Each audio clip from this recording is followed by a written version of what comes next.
The following is a presentation of iRacing.com Motorsports Simulations on LSRTV, the voice of sim racing.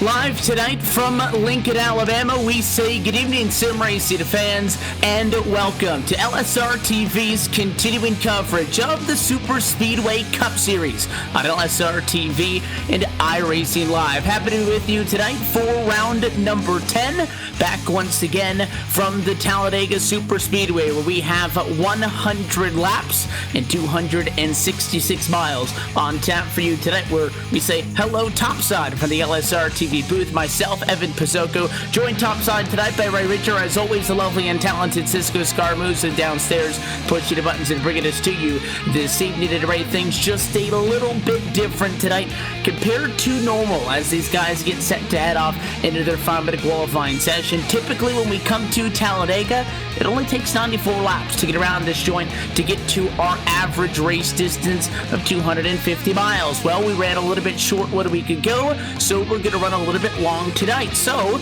kind of strange that it comes at this point in the season, but tonight going to be the longest race on the year, 266 miles in distance. I'm not sure 100 laps is going to make a huge difference compared to 94. Maybe if fuel comes into it down the line, but I think that tonight really just going to be straight up normal business here as these guys get set to put a good time down in queue. Appreciate that, Evan. Ray Richer here in the booth with Evan. I cannot pronounce your fast name because I screwed it up. But anyways, I'm looking right now at the number one car of Chris Panini, who was fastest on the board at 48.215. He is pulled out of the pit area and starting his first run towards his first lap. Should be an exciting night on this 2.66 mile Superspeedway oval. I'll tell you what, it's interesting because if I tell you how to say my last name, I'll say Po-So-Ko, but I don't say it like that. I kind of cheat on my own and I just say Pusoko. I've heard like 27 different variants of it. But as these guys get set to head off into qualifying, they've got 4 minutes left. And again, as always, it is that single car qualified run. So these guys are going to go out there. They only have 1 lap to get the best time. And you're taking a look with Austin Coop, who is trying to get out there right now, had a couple of problems. Tonight is round number 10, and if you're maybe just joining us tonight, you haven't been joining us for the whole season, we are starting to get late into the regular season. After tonight, only 4 more races until the chase cutoff. We have 2 more trips out to Daytona Circa 07, going to be next Friday night, which will be a fun one, and 2 more trips to Talladega as well mixed into. The chase begins on the 12th of May in just a little bit of time. So the pressure is starting to build up, but just talking a little bit before we went on the air tonight, Ray, talking about some of the talking points, and kind of the ongoing joke is that it's a plate track. You don't want to overanalyze it. These guys know what to do. They're going to come to the racetrack like they do any other week. They're going to go at it for 90 some odd laps. They're going to try to end up in a victory lane when it's all said and done. But because we are starting to run at a time in the regular season, it is a little bit of an interesting spot because of the way the championship works. You win and you are in to that top 12 spot, have an opportunity to fight for a title. For those who do not have the wins yet, and for those who do not have enough points to fill in those spots from there on down, as you just took a look at the championship standings, you're going to need a win, which means that these next 5 weeks, if you include tonight, are going to make or break your championship hopes. And not that these races aren't always thrilling at the end, but we're going to, I think, start to see guys get a little bit desperate. One element that we saw in the final 2-3 races of last season that I'm looking forward to seeing is when you have a team car who's already qualified for the chase trying to help his teammates out. That's something that we're going to start to see more and more as we move into these final couple of weeks. Looks like right now at the top of the board, we got Derek Walker with a time of 51.567. Right in second place, our fastest guy in practice, Chris Pazzini, which is at 51.581. Just about a minute and change left in qualified as we get set to drop the green flag for the 10th time on the Superspeedway Cup Series campaign. Before we do, we'll take a quick opportunity to step aside. The green flag is next on LSRTV, the voice of sim racing.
So cool, yeah. Nate, what are you working on at the moment? So I'm working on the animation for the game. We're working on getting pit crews fully developed, and that involves a lot of moving parts. So I'm going in and making sure that each moving part can dovetail smoothly into the next one, so that when you pull in for a pit stop, it looks like the real thing, as opposed to a bunch of jumbled pieces that suddenly stop and then go and stuff like that. Yeah, that's so cool, but why aren't you working on the time model? Nothing?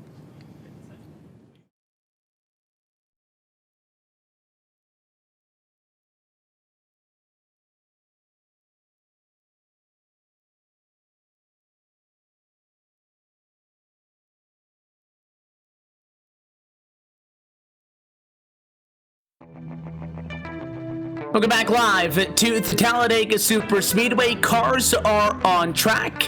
As we head trackside, we'll take a look at tonight's LSRTV starting grid for round number 10. Pole position tonight going to belong to the driver of the number 20 machine, Derek Walker. Going to qualify on pole with a 51.567. He takes home tonight's Drive for Autism Pole Award, and he will be joined on the front row by the driver who was best in practice, the number 1 of Chris Piscini. Ray right now for the second, and Scott Warren going to start tonight back on row number 2. They'll roll from 3rd and 4th position.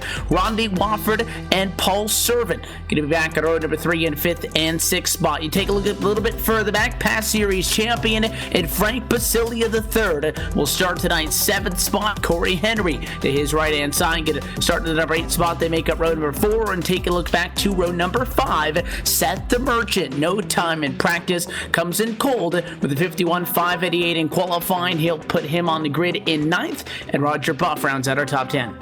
Starting 11th will be Shane McKeon in the 28 machine. On the outside of him, the 24 machine of Andrew Berger. Next row, 13th, starting of Garrett Atwell in the number 4. On the outside of him, the 10 of the Rodney Flagg. 15th position goes to the 06 of Tom Drelling. 16th position on the outside of him, the 18 of Gary Champion. 17th position, Glenn Hendrick in the 21 machine. Nathan Davis in the 36 in the 18th position starting this evening. With a time of 51.628, Greg Hooks in the 15 machine will start 19th. And rounding out your top 20 with a 51.642 will be Rachel Whiteford in the 41.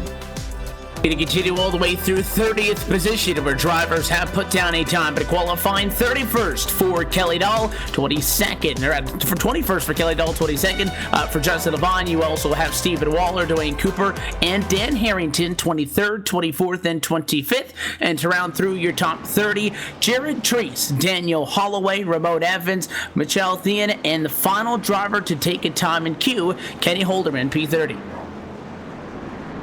3 drivers decided not to qualify this evening for, 4. 31 through 34th position will be the 51 of Jay Riot, the 54 of Brandon Cruz Monsalves, and the 53 of Austin Coop, and rounding up the entire field, the 33 of Larry Camp in the 34th position.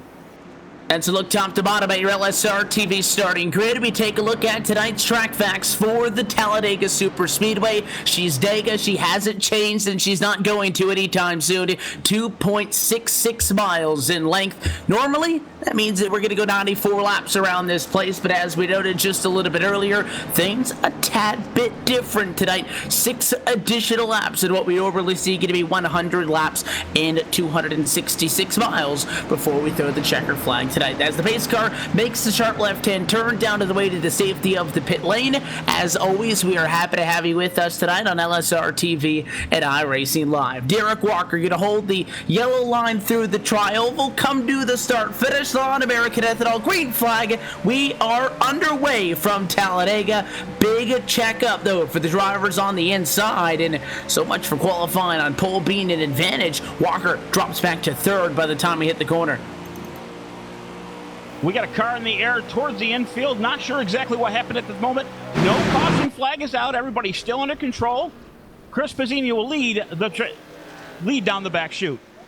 Sounds like it was problems with the 18. Expected to race control to put the caution out here in just a moment, but so far green, and now the yellow flag will be displayed as your race leaders. We're off down in quarter number 3. Chris Pizzini is going to end up as your race leader, and that inside had a big checkup. Typically, Derek Walker as the control car should be able to get off and get going, but the inside just had an atrocious start. The outside pulled him by 2 car lengths right out of the gate, and Garrett, what that did is it caused a checkup in the middle of the pack, forced a 3 wide, and it looked like that 18 machine just came down a little bit. Gary Champion with the 4 squeeze there in the middle, and despite the fact that they were barely only doing about 130 miles an hour, snapped that 18 back up the hill and actually collected a good number of cars.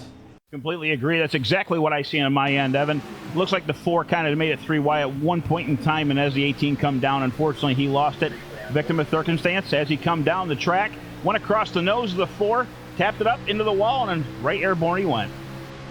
Handful of drivers going to be involved in that one for a very rare opening lap accident from the Talladega Superspeedway. Obviously, Champion, I think the guy who got the worst of all of that, but Glenn Hedrick, somebody else involved, Nathan Davis with a good amount of damage, and a couple of guys ended up diving off into the grass to try to find safety.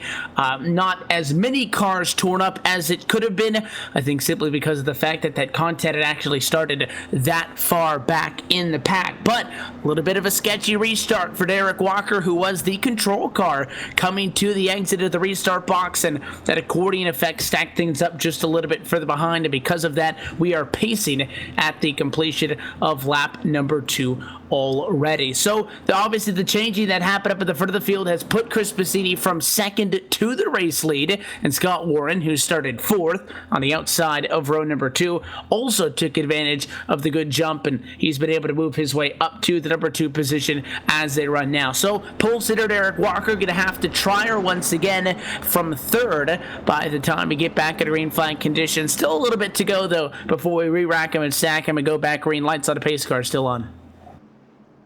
Chris Pizzini right now starting up front, has lane choice. I think he'll be on the bottom, but he did do a pretty good job on the top. I will say last week he actually won Daytona, which was the 9th round of the Superspeedway series. Looks like he's doing a pretty good job tonight, especially starting towards in the front row. There are 2 ways to qualify yourself into the championship. It's either with a win or with points, and Chris Pizzini really wasn't in a bad position prior to last week because he had a lot of points racked up. That win just makes it official. Again, there is going to be at least a minimum of 12 drivers in the chase. And the fact that we have more than 12 regular season races mean that it could be, in theory, larger than that. Not going to be the case, though. There are not enough races left in the regular season to get more than 12 individual race winners. So into tonight with Chris Pizzini's win, he has locked himself in to the championship. So has Shane McKeechin, Derek Walker, and Brandon Chaburko. Those drivers each representing 1 win apiece. apiece.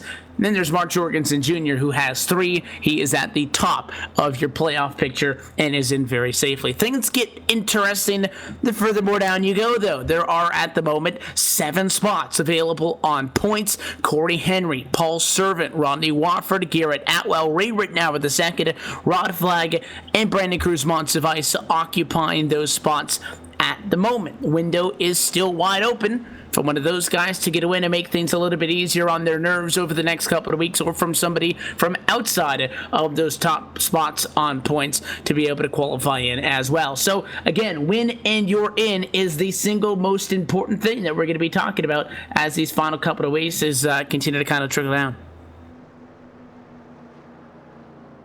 As of right now, obviously, it's anybody's race. We got to restack these back up after about 2 laps. My money right now on Chris Passini, because he seems to do a pretty good job in the draft, especially last week. And it looks like, again, we'll see what he does here when it starts. Thought that we might have been able to get the lights off on top of the pace car that time to get back underway. Not quite. So we're going to go one more time around, and the lights should go off the next time by. Looks like we'll be taking a green flag with about 5 laps complete when that moment does come. Again, no real shakeups. It is rather difficult to get a whole lot of stuff completed in about those 3/4 of a lap that we did see. I think the guys were just about getting up to speed when that caution flag came out. 3 drivers going to be involved in that accident. I think we ran you through them all. Gary Champion, Nathan Davis, and Larry Camp.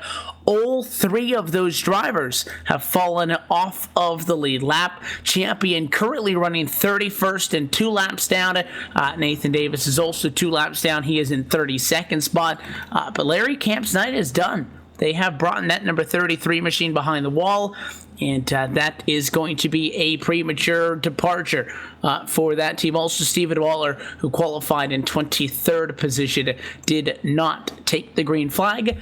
So we will have 32 cars on track when we hopefully take a look this time by at the iRacing.com Ford Mustang GT Pace Car. Take a look to see if the lights go out. A little bit lengthy down to that start-finish line, considering it's actually past where the normal start-finish line would be. It's actually close to the entrance of Turn 1.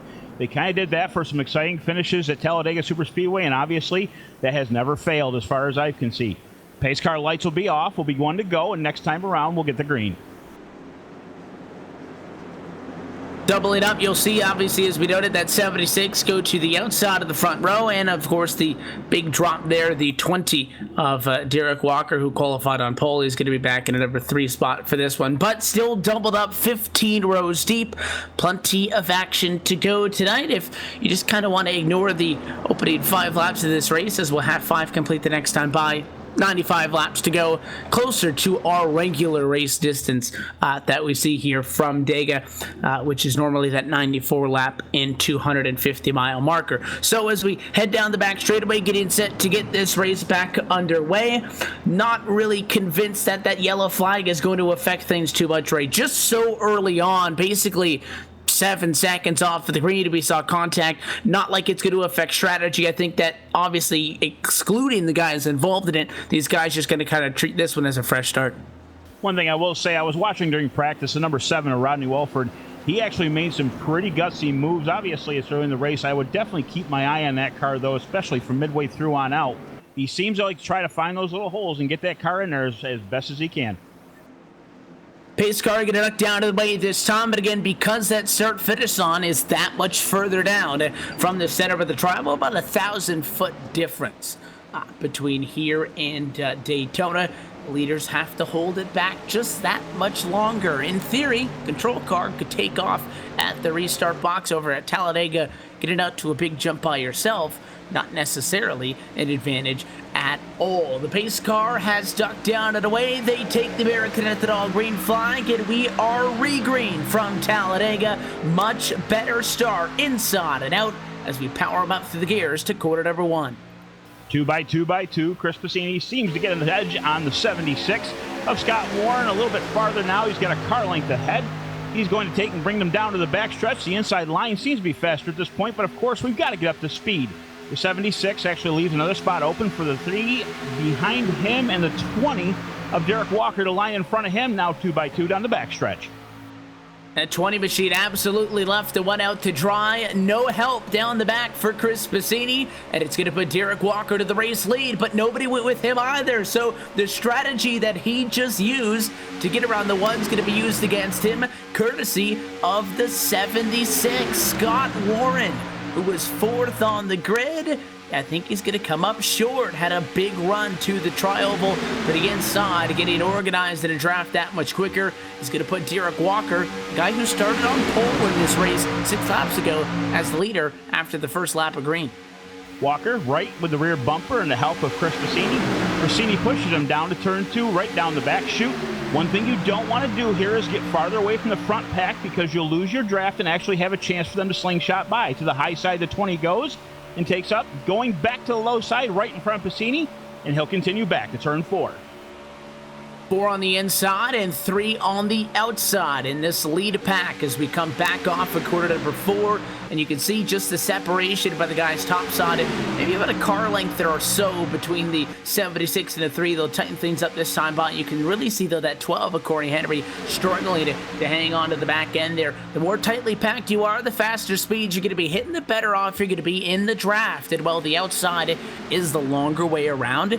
Therefore, it would be a disadvantage, and it is, especially if you have less cars topside. And if that outside wants to go somewhere, they're going to need some support. 2 versus 6, not going to cut it inside the place to be. Issues with the double O, though. Dwayne Cooper hard into the outside wall down the back, smoking to pour out of the back of his Ford Fusion, and somebody else is spun off the racetrack. It's Glenn Hedrick.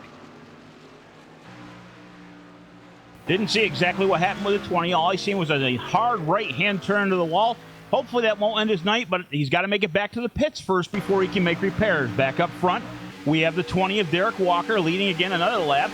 The outside line has yet all but fallen apart back to the 5th spot, which would be the 76 leading that pack, trying to get back up front, but now with help, he might be able to take and get back towards the front. As you saw in that first incident, there were 3 drivers involved, and the sim did not automatically trigger the caution flag, but if there are 3 or more drivers involved in an accident, race control can manually throw a yellow. You just took a second look at the issues there that happened on the back straightaway. It was only 2 drivers involved at that point, so no caution comes out. We stay green. There are only 3 drivers on the outside of the racetrack, the 76, the 3, and the 12. Everybody else has flocked down to the yellow line. Doesn't look like these guys want to risk it too early, Ray, by going to the outside of the racetrack. Most guys just holding tight in that single file line. Completely agree with you, Evan, but I've been watching that 7 around New Alford. He did try to go to the outside about halfway last lap. He couldn't get enough momentum to go with the 76. Had a hole back down low, fell back in line. They got to be patient at this point in time. There's a long way to go. Inside line, of course, preferred, but you got to get there, especially if you're on the outside right at the moment in time. Right now, they're trying to form up that outside line, but doesn't seem to be working. 76 being left all alone, Scott Warren on the outside, hopefully being able to get caught behind him soon so he can get back up front. Nothing going on for the top spot. A little bit further back, that outside lane is starting to garner some attention. Now 5 drivers on the outside, and again, 5 still a disadvantage when you've got 20 or so cars, basically everybody else at the bottom. But it's a number you could work with, depending on how hard you want to push it. Obviously, that draft could be a little bit more effective on the outside. You want to get and stay on somebody's bumper in the corner. How tight are you going to pinch down to the guys on the bottom lane of the racetrack? And all of that can kind of determine how well that outside line works. But in our experience with this Superspeedway Cup Series on Friday nights, that outside lane, kind of having to come from behind, tends to work a lot better than if they hang out from second non-stop, getting a big rush of momentum. If they can capitalize on it, might just be their best opportunity to make a play for the race lead. They don't quite have the strength and numbers to do that yet because that 5 drivers on the outside aren't one group. There's still 3, a big gap, and then 2. But if somebody like the 24 or the 7 or the 87 would go bottom to top inside of the top 5, then that outside would really have an opportunity to get going. A little bit of an eye up front on that number 1 of Chris Bassini. I see him every now and then sneaking nose to the outside. Not sure if his car may be getting hot right off the bat. I know it's only the beginning of the race, but this does happen right there. He kind of winks to the outside right. A little bit of dirt to the right of Derek Walker. Not going to chance it, obviously, because he doesn't have any help. Falls back in line all the way back to, looks like, almost 10th place in the bottom line, single file. This lead pack is also broken up just a little bit. We've got 21 drivers as of last time by, within about a second and a half. The driver in the number 1 spot that leaves 22nd through 29th on the lead lap. Unaccounted for, they're spread out from about 6 seconds to up to 33 seconds off of the top spot, and it is sometimes difficult to hang on from the back of the pack on a restart, try to stay hooked up with the draft. Obviously, the big news of the week has been dirt has been released on the surface, but in that same build is the fact that these are the 2017 Cup cars and the new packages, obviously the new Toyota Camrys as well. So there are a couple of things that might be different behind the wheel, may not necessarily be something that you're going to notice from way up here topside, but it is going to be something that these drivers are going to be working on. As you see, Ramon Evans on the inside of one of the drivers behind the wheel of those all-new 2018 Toyota Camrys, which is the car that they're using in this 2017 Monster Energy NASCAR Cup Series. He's somebody who's going to have to start to think if he wants to work the outside of the racetrack as well. Way back at 19th spot, but an outside lane is starting to build up, and just as they get numbers, you can already see starting to work their way forward just outside the top 5 now, knocking on the door. Not much change except for that outside line. Like you just said, it looks to be forming up with about 7 to 8 cars deep. If they hold a line, they should be able to take and get things moving. The 76 actually up to the 5th spot at this point in time. He was close to the 4th.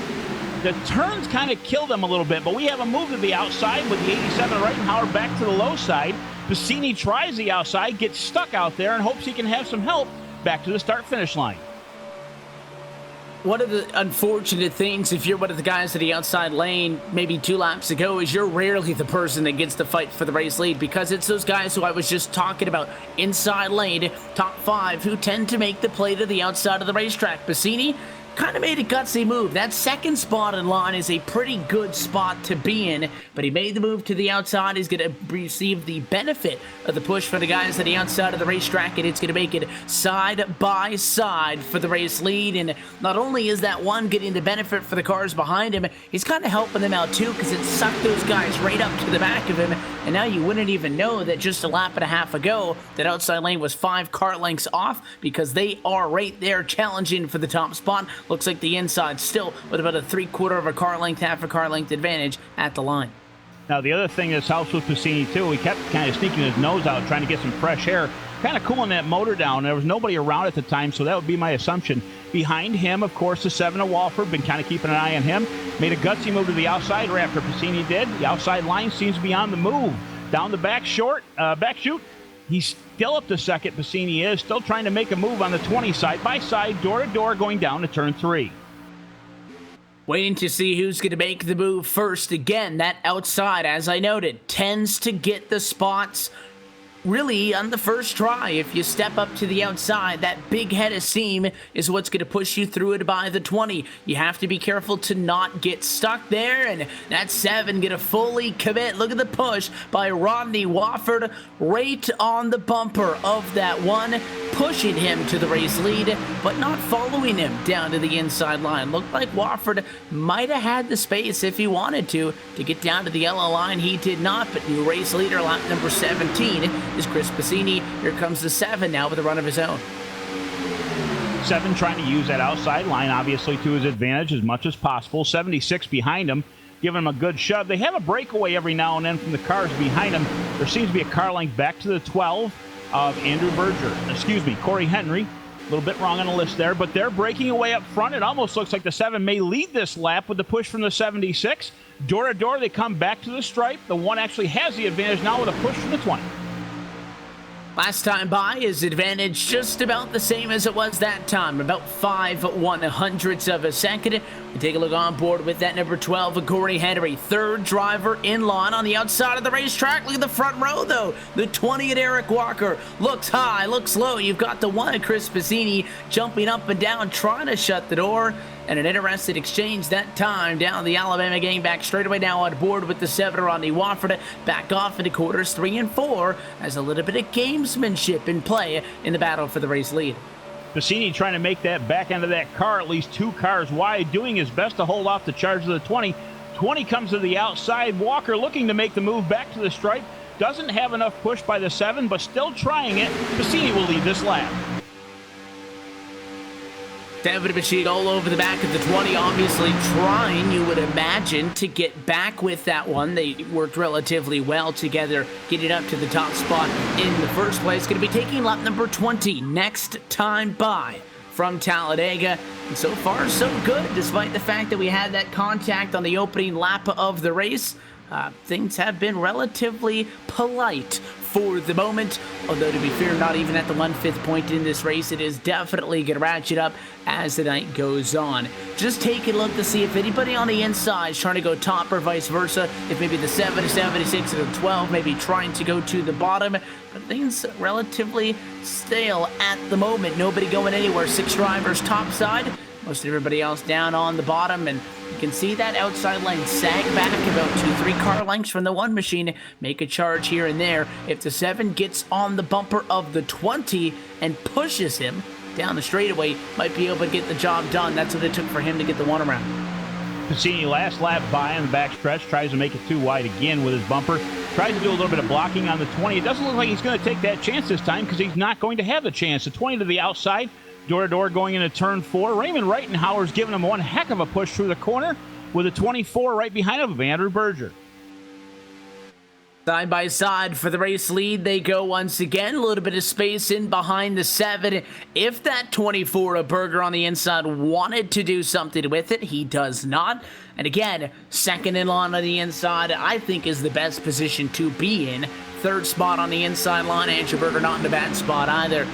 But these guys at the moment, as you see that 87 get it opening and look to the outside of the racetrack, but the 20 doesn't want to have any of it. We are going to go 3 wide for the race lead down the back, and it is going to be Walker who has to back out of that from that third-most lane, drop back into line, who's going to end up losing a position and all of that, and kind of hit the reset button on things back where we started.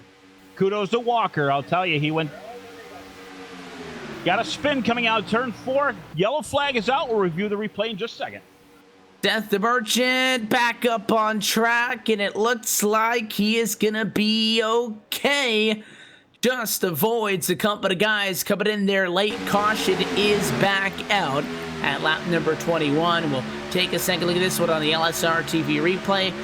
An interesting 3-wide scenario. The 12 is running a little bit high, and Seth the Merchant, I don't think, wanted to be there. The 51 on the bumper as he tried to check up just kind of pushed him into that 3-wide situation. They all ran out of real estate, and the 51 to 32 got together. And also at the same time that was happening, behind them, that 4 came down, hooked the 82 with Ann Harrington. Everybody scatters at a quarter number 4, and at least one driver took a pretty good hit to the inside fence. That's exactly what I was seeing. It seemed like a bit of connection issues with the 32. At the same time, the 4 checked up, kind of caught the corner on the left rear of the 94 with his right front, kind of turned him right down, like you said, into the 82, and unfortunately caused the caution. And again, something that we just noticed is that things weren't necessarily overly aggressive. That accident, coming from a 3-wide scenario would typically, you would imagine, be from guys getting a little bit over their head. But I think, again, just that little bit of contact at the back of the pack put that 32 in a rough spot. And I think that it's relatively fair to just chalk that one up as a racing incident. First time tonight, we are pit side for service at lap number 22. They come down pit road in this order: Bassini, Berger, Rittenauer, Flag, and Walker, the first 5 drivers down. Take a look at what the call is going to be. Keeping an eye right now on the 87 of Rittenhauer. I would definitely suggest 4 tires, especially at this speedway. It doesn't chew them up all that much, but if you take one side, it seems to get off a loose. Rittenhauer opts for the right sides only, makes it out first ahead of the 10 of Rod Flag. Chris Bassini, who came in P1, decides to go with the 4-tire call, and he is not going to come at a pit lane first as he entered. Beating him off of pit road, Paul Servant, Jason Altman's, Rod Flag, and of course way out in front of those guys, Ray Rittenauer the second, who went with a quick right side only call. He will be the first driver off of pit road, but not your new race leader. Frank Basilia and Justin Levine do not come down pit road, and at the moment under yellow, currently scored first and second. We'll take this opportunity under the second caution flag of the night to take a quick yellow of our own. Step aside, bring it right back to Talladega in just a moment. You're watching LSR TV's continuing coverage of the Superspeedway Cup Series at iRacing Live. More still to come in a moment. iRacing, you wanted the best, you got them for abreast. Often imitated, never duplicated. The greatest show on dirt, the World of Outlaws.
Welcome back live to Lincoln, Alabama. Lights just now out on top of the pace car as we get set for a restart. Going to mark the quarter distance marker in tonight's race from Talladega, the Talladega 266, round number 10 on the Superspeedway Cup Series. Happy to have you with us tonight on LSRTV at iRacing Live. Tonight's coverage of the Superspeedway Cup Series brought to you in part by Joel Real Timing, the official timing software of LSRTV. You can get yourself a copy today at joel-real-timing.com, and you can get that, the official timing software of LSRTV. Get all the telemetry you want, whether you are in the car or on top of the spotter stand. It'll make sure to help you out. Joel Real Timing, making things a lot easier on our end of things as well. So a couple of mixes up there as we stepped away. Your race leader is now Ray Rittenauer with the second, and a couple of guys just stayed out. Ray, they have since gone down to the pit lane, gotten service to get a group back up at the back of the pack. So the two-tire call by Rittenauer puts him in the race lead. Actually, to add to that whole thing, I was keeping an eye on the number 10 of Rod Flagg. He only took fuel only, no tires, no jack, no nothing. These tires here, like I said, last for quite a long time, but he seems to be doing a good job there up front. So we'll take a look at what that number 1 machine can do on the outside, or the number 10 machine up on the outside of the racetrack, but up on road number 1. So pace car going to duck back off and away. 25 laps complete tonight from Talladega.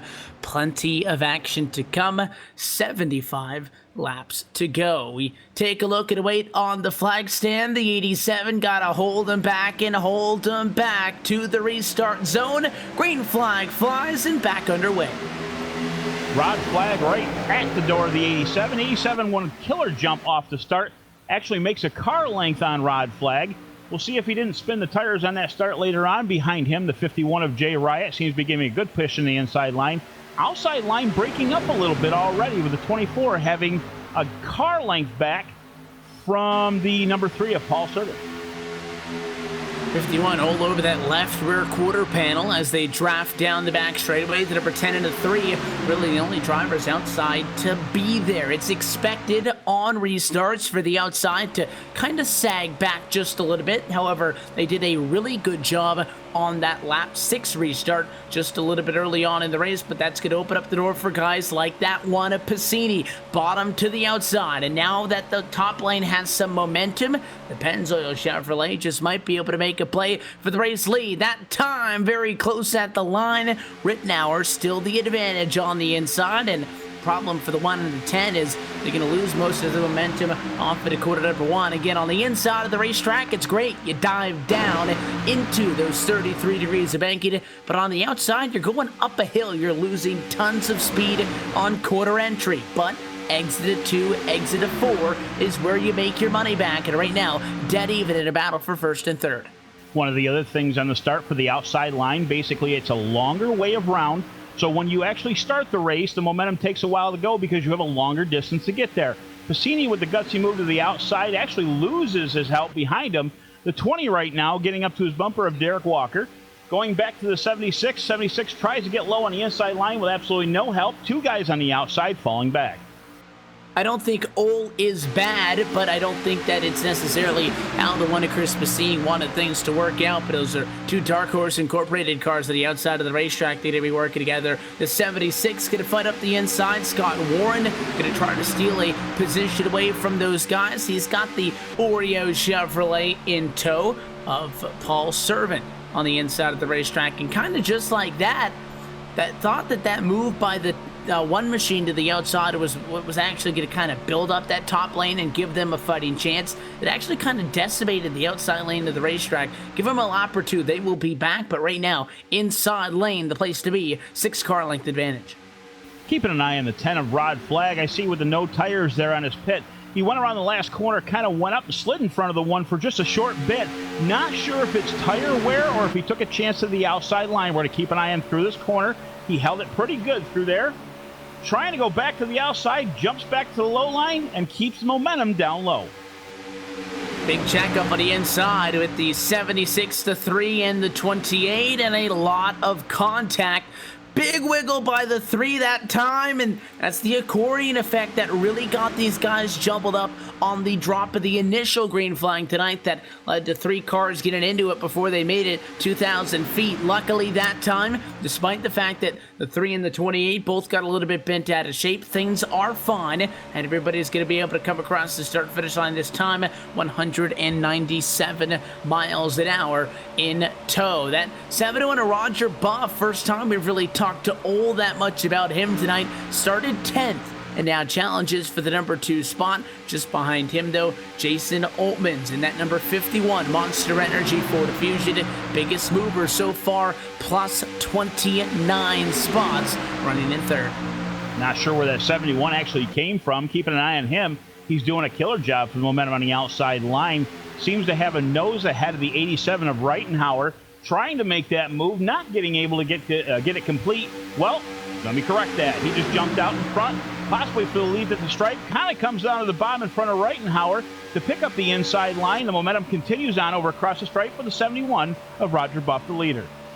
And not surprised with that move with the 71 just coming right down. He left about maybe a foot between the back end of his number 71 Chevrolet and the front end of Rittenauer's 87 Chevy as well. But sometimes you'll see team cars on the outside, 2 guys pushing, working together. And once that first car is clear, they won't commit to going down to the bottom. They'll hang it a little bit, try to bring that second driver with them. You could see as soon as Buff saw the opening, he went down. That really was not the intentions on behalf of the driver of the 71, and he's your race leader. with now 30 laps complete from Talladega. And now that one machine back in a familiar position, lead car outside, teammate behind him, but it's going to be tough to do anything with just the two of them. I think they need more help. They're doing the best they can, of course. Watching the 7 of Rodney Wolford, he's trying to get to the back end of the 20 at the moment in time of Walker. Finally able to gain a few feet to him. Actually, he's right on his bumper. The 12 was lagging earlier. With that being said, the 12 tried to get up to his backside there. Seems like he's getting the job done. The outside line is going to start getting momentum now. You can see they kind of wander down the hill. They leave a lot of space at a quarter number 2. Into and off of the quarters is where you're going to see these guys slide high, slide low, and that's where a lot of contact can happen. But when they get going down that Alabama gang back straightaway, you'll see them kind of walk down. See that white hash mark that they're kind of straddling it right now? Keep an eye on that down the back straightaway. They'll start on the right-hand side of it. By the time they get back off to 3, those left side tires will be down on the inside of it as they try to come down and pinch. That one machine of Piscini, good effort that time off to quarter number 1, but a quarter of a car length, not enough though, and Bob's going to fight back on the inside. So we come back down the back straightaway again, and you see that one kind of flirt with that white line. It's a good judgment maker on just how aggressive those guys topside are being late in this race. We'll just about see both lanes on the inside of that one light line as that one machine, great push by the 20 at Eric Walker to get him to the race lead. Looks like all 5 DHI cars actually right in line of sight of each other. 1, 7, 20, 12, and 15. If they can get together, they can get a line going, especially to the outside, and try to get the low line to get shoved back. But it looks like the low line is losing a little momentum because there's a space behind Reitenhauer at the moment in time. At least 3 car backs to the 51 of Jay Riot. Outside seems to be gaining momentum through the corner, nice and slow and easy. It almost seems that way, but at 180, 190 miles an hour, it's a little bit more fun. Outside line, a little more momentum as the 20 goes to the front on the back stretch. And if he comes down, he will then be in front of the teammate that he was working with prior, giving the push. So that's interesting how things work out, and I'm sure that those 2 drivers not going to complain at all as it now runs Walker P1, Rossini P2, coming off of quarter number 4. In fact, though, that one machine actually going to push the 20 out of line and wiggle his way to the inside. A 4th lane appears on the bottom. See that white line disappeared because that inside actually grows. It stretches out into the infield by about 12 feet in the setup of the tri-oval. And that one, anticipating that, got her nose to the inside of the 20 and kind of bullied his teammate out of the race lead. I mean, good move by him, obviously, for the lead, but this isn't the last lap of the race either, Evan. I mean, the 20 kind of came up a little bit into the fender of the 7 and almost took Walford out. Did just barely kind of stretch him just a little bit. Right now, 20 back to the low line with his teammate, the 1 of Chris Piscini. Looking to lead this lap. Got a good car length on the 7. Think he's going to do it. 20 back down in front and back to the top spot. And you can see right there where that extra lane kind of shows up. The seam on the racetrack to the right-hand side of the 20 right now is the inside line. It quickly becomes, right there as we head off to 1, becomes the yellow line. So you can very distinctly see where that extra line appears when they fight into the tri-oval. And again, it might be a little bit tough to see depending on what angle you're looking at, but these drivers on board can definitely follow that seam and find out where that line is going to go and obviously where it begins. But 36 laps in, sure, I think intensity is going to rack up just a little bit, but more or less, and not that, it's not exciting to watch these guys go side by side and get at it right in the opening half of this race, but I mean, nothing really matters until after the final trip down to the pit lane. But again, tonight a little bit different than most weeks, is that one once again going to be pushed in front of the 20. Now Piscini back in control in that 2-team car battle, which has been on the inside and the outside of the racetrack back and forth. Again, this week, a new build. These cars a little bit different and maybe doing that much more experimenting, seeing what they can and cannot do in a pack, which obviously this is kind of their R&D session. So come those final 20 laps when you're trying to get a win, you have somewhat of an idea who's going to work with you and what the cars can do. But you're not going to win the race. At lap 37, keep them in one piece, get to the next trip down pit road. Absolutely not. Kind of keeping on that one of the Piscini. When he went to the outside, it took him a little bit to take and get. I thought he was trying to look for that air again out of that second spot. It actually took him to the outside line, again working with his teammate, the 20 in second of Derek Walker. he decided to take and go around him, and unfortunately took the lead from his own teammate. We're going to see what happens here. It's only the third of the way through the race. The 7 has been kind of on the receiving end of the gamesmanship between the 1 and the 20 as they take turns jumping to the outside of each other. He's been the one pushing that driver back to the race lead, back and forth here and there. So interesting to see if kind of Ronnie Wofford's going to get a little bit of an opportunity to do something for his own sake. He is historically exceptional at Daytona. Still knows how to get the job done when he heads out to Lincoln, Alabama, no doubt, but in a position where he's not all that bad off. But that outside losing support. The 4 is there, the 51 is there, and the 12. But again, they lose that momentum. That's the biggest thing they have going for them, and it's tough to catch back up. Kind of looked like that momentum was lost in turn 3. The 87 Reitenhauer kind of come up, didn't touch the 7, got really close. The 7 checked up. Momentum lost at that point in time, unfortunately, but they're still breaking up on the outside. They need some help, no question about it. It looks like they may get it from the 71. Correction, falls back in line to the low line. Entering turn 3, again, your leaders to 1, 20, 71, and 87 of Reitenhauer. Problems a little bit further back in the pack as things are really going to get separated. It looks like everybody going to be okay. We'll take a second look, but there is a lot of smoke, and it looks like it is problems with the number 61. Thiel going to go to the inside of the racetrack. That 61 has lost the engine. He'll make it safely back to pit road. We'll stay green.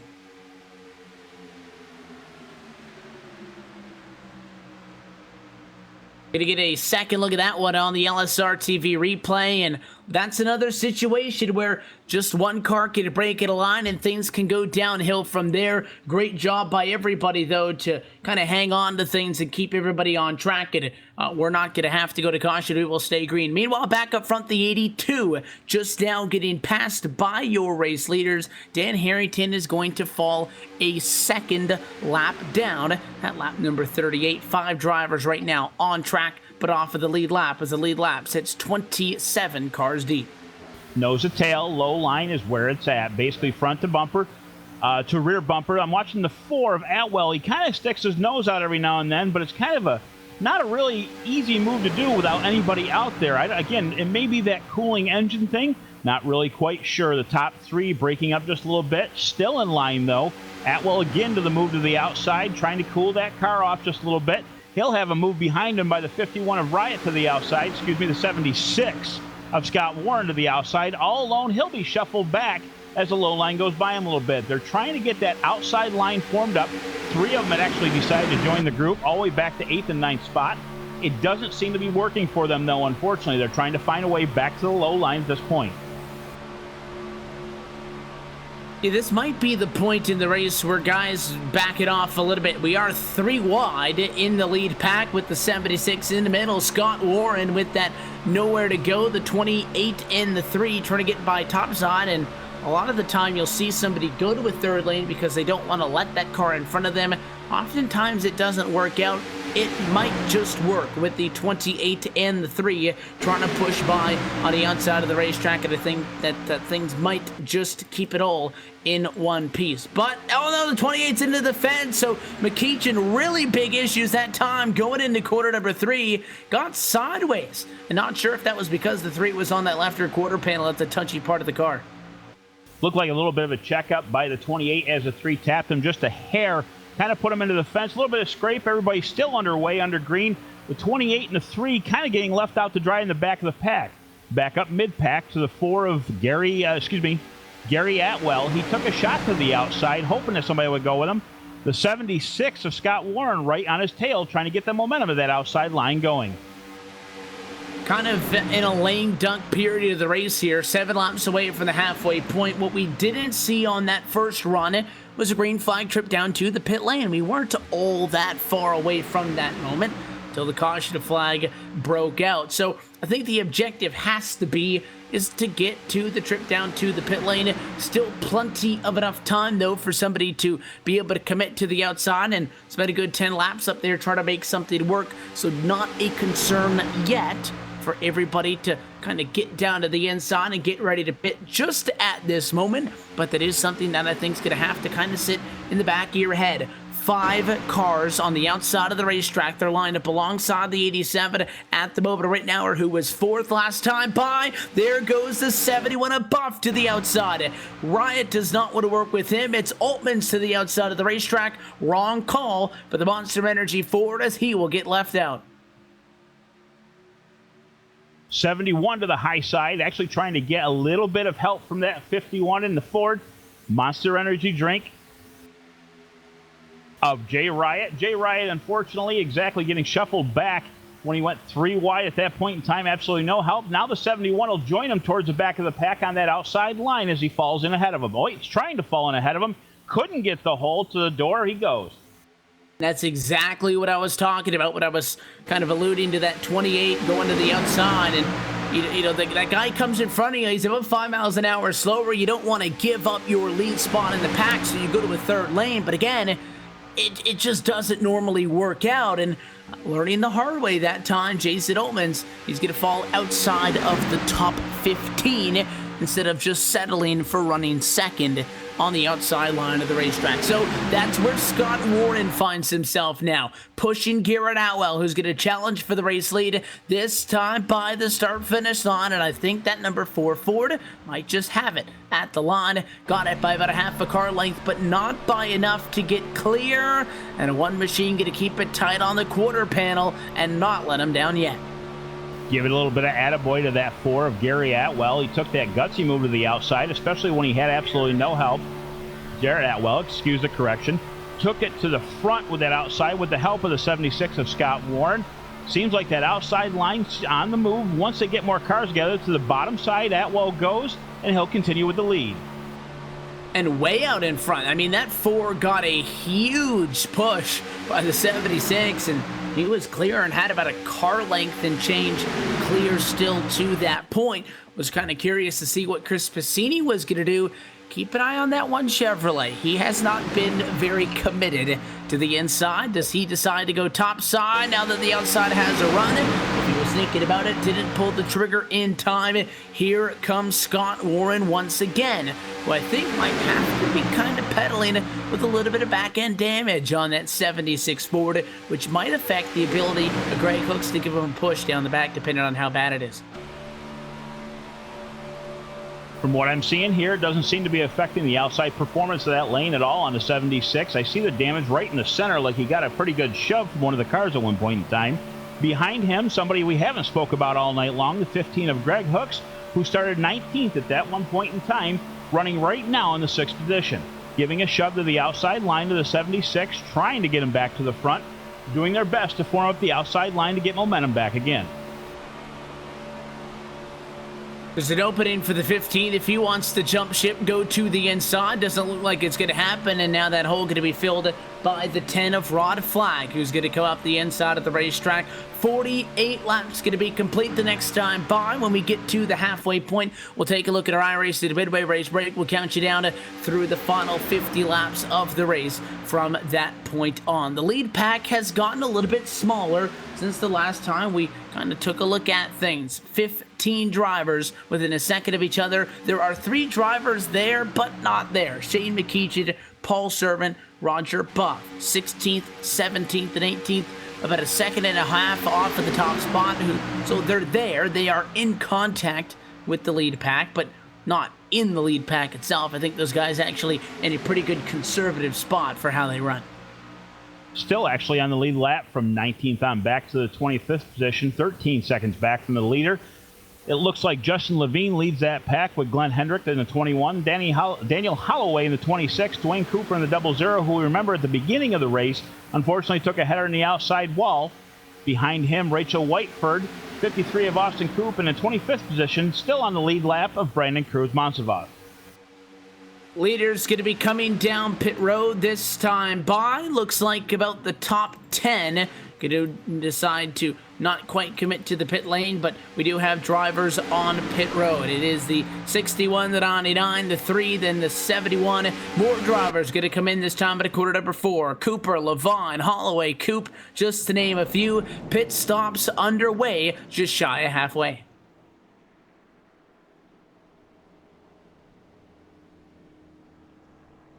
Thinking very soon this lead pack and the inside line will be taking the pit lane. Atwell should be following in. I've been listening to the online chatter. They're planning on it very shortly. Seems like everybody in the back took that chance because of the fact that they pit a little bit earlier because of the wrecks that they were involved in. We'll see what happens this time by. They do skip pit entrance, and down the front chute we go. A fuel takers we have heading to pit lane. And a couple of late dives to pit road, too. Not necessarily as early as you would think. And Rittenauer is around. The 87 is the Chevy that I was talking about. He was a little bit late on coming down below the yellow line. I think I mean, take a look at the replay. It didn't really look like he was concerned about if he was going to come down or not. I think he just kind of overcooked it and spun right through the entrance. And I believe that'll get him at least a speeding penalty and an unsafe pit road entry. You take a second look at the LSRTV replay. He did not affect the 51, the 94, and the other drivers who came down pit road, but it is going to be a long stay for Rittenauer. Taking no chances. Looks like Rittenauer will take 4 tires as a lead pack comes down pit lane. They'll be followed in by Jared Atwell. Oh, He'll hit there on goes the the brakes a 4. little bit hard through the grass. He'll go with a bad pit entrance. See if he can recover it. Still in the grass. Wondering which way he's thinking of going at the moment. Yeah, if he goes straight through the grass and doesn't go on pit road, he won't get a penalty. He does come on pit road, though, to get service, and that is going to be, I believe, an unsafe pit road entrance by the 4. Could have been worse. He could have spun through the cone and therefore have gotten a speeding penalty. He had, in fact, just missed the pit road entrance. You get a second of that one with issues with Garrett Atwell. He's now able to get into the box, and he's serving his penalty now as everybody else going to leave him behind. It's a lot of effort to get these cars slowed down for pit lane here. You've got a downshift just right. Looking at the 4 of Atwell, it looks like he just had way too much momentum, locked up the brakes, turned it sideways around the outside of that entrance cone. Obviously through the grass, made the decision to take the pit entrance. By the time he was done, grab 4 tires, a full can of Sunoco fuel, and get back out there and take the penalty.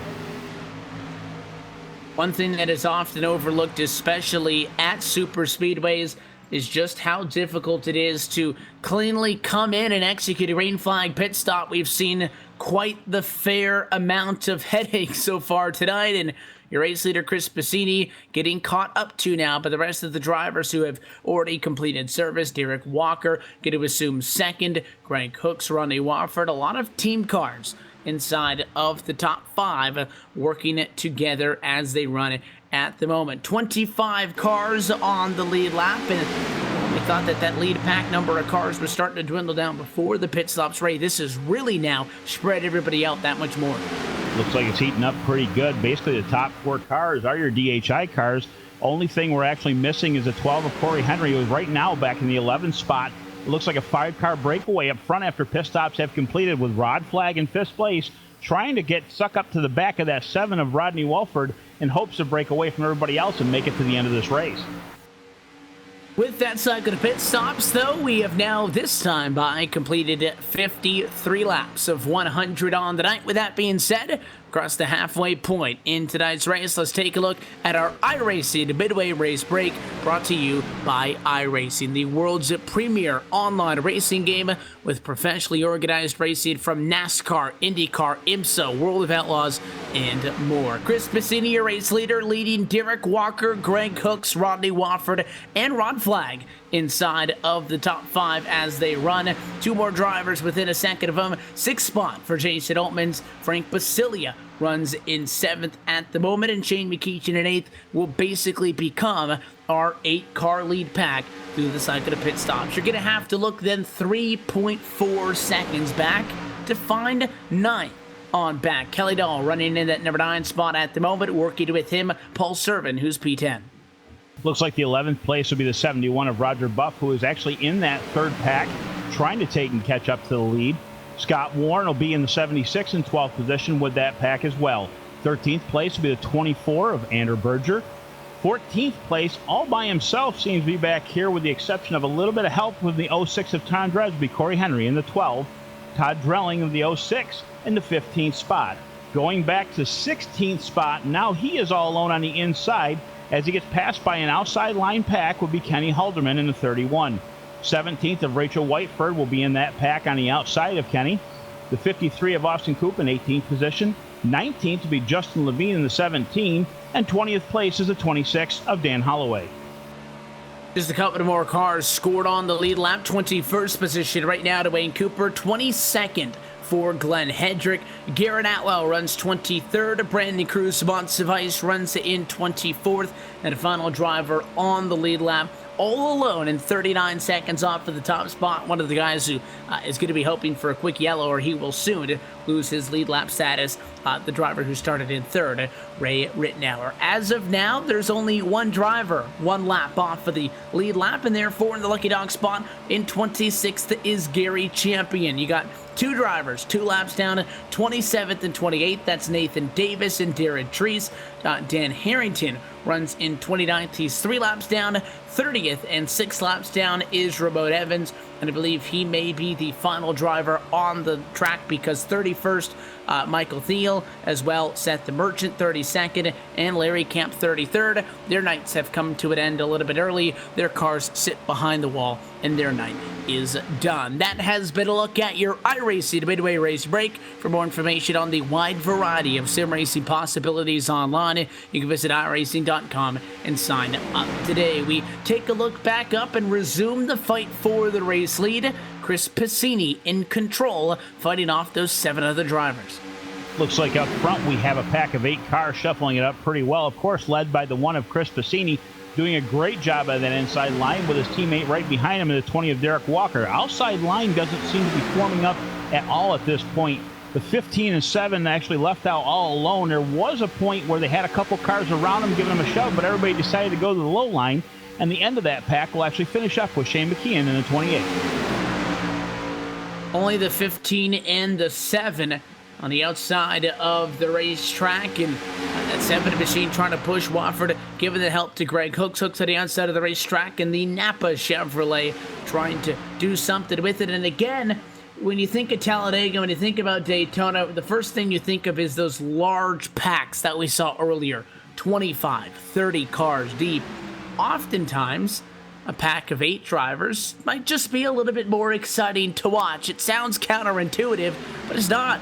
You give these guys a little bit more space to work with. They can move the cars around a little bit more. They can make more moves to the outside, to the inside. And for how unpredictable these plate tracks are, and for as much as these things are just a little bit of a crapshoot, giving these guys some space to work with it adds a little bit more of driver input into things, and these 8 drivers would love no more than to keep it amongst themselves all the way to the end, but they have not been the fastest 8 cars on the track, Ray, after the cycle of pit stops. 9th on back. When we checked in with Kelly Dahl in 9th, he was 3.4 seconds back. Now, 2.8 seconds back. So they're coming, and if those guys catch them, it could make it up to a 13-car lead pack.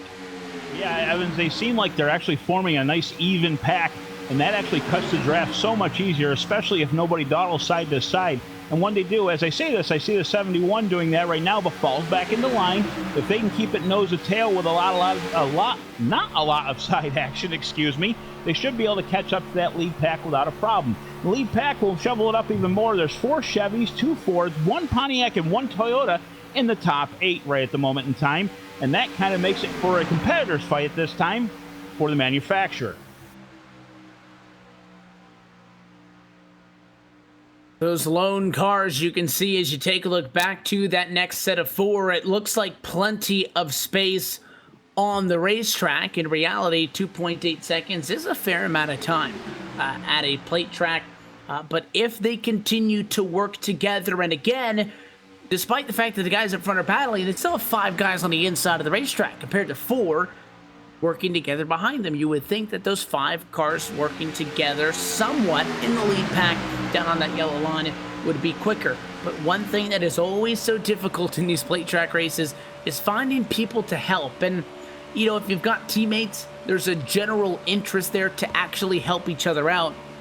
Anytime you're working with somebody on a plate track and it's not a teammate, it's a means to an end. You are helping them to help you, and not to kind of discredit the teamwork that we're seeing between the guys 9th, 10th, 11th, and 12th, but I think it's the absolutely right move by them to get together and work. If they fought with each other, you can have fun all day fighting for 9th spot. You're not going to get anywhere near the race lead. I like this call by those guys to get in line. Completely agree, Evan. I will say one thing. This outside line with the two cars of the 15 of Greg Hooks and the 70 of Rodney Wolford, they're actually pretty smart. When they go through the corner, they get a little bit of side drafting in, which actually gives them a little bit more oomph through that corner, kind of keeps them up with that pack. As I say that, the 15 shoots to the outside. Greg Hooks falls back in line inside the front of the 7 of Rodney Wolford and tries it again down in the corner. When they get that little bit of push off the corner, they should try to go with it. Unfortunately, they kind of go out a little bit wide, which loses momentum and obviously shuffles them back a little bit.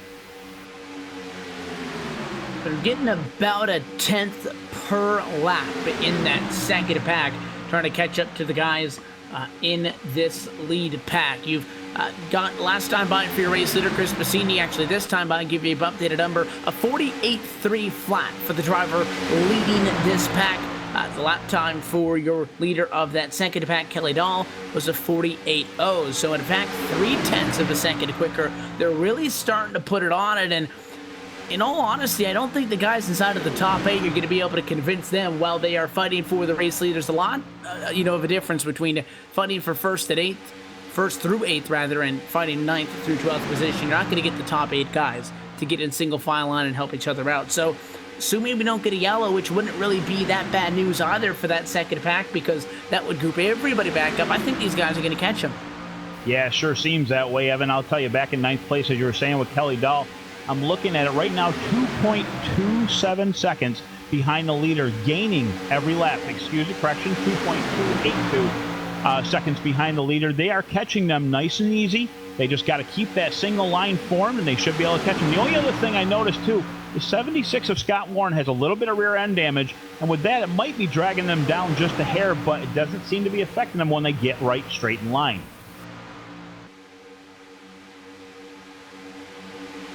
Nothing really going on in the battle for the race lead, because that one machine of Chris Bassini has relatively gone uncontested. He's had Derek Walker behind him. The fighting's been going on with the 15 and the 7 on the outside of the racetrack, but only 2 of them on the outside really haven't been much of a match for the 6 cars on the bottom. A lot of traffic now for your race leaders to navigate through. The 87 up on the outside of the racetrack. Ray Ritten now in the second, losing his second lap. 3-lap cars now on the outside of the racetrack. You've got the 4 Michigan Garrett Atwell. You've also got the 18 Michigan Gary Champion and the 54 Brandon Monsivice also losing their lead lap status. And if those lap cars blend into the lead pack in the 15 with a shot to the back of the 4, I think that 4 knew exactly what he was doing, trying to blend himself in line, and Greg Cooks didn't appreciate it.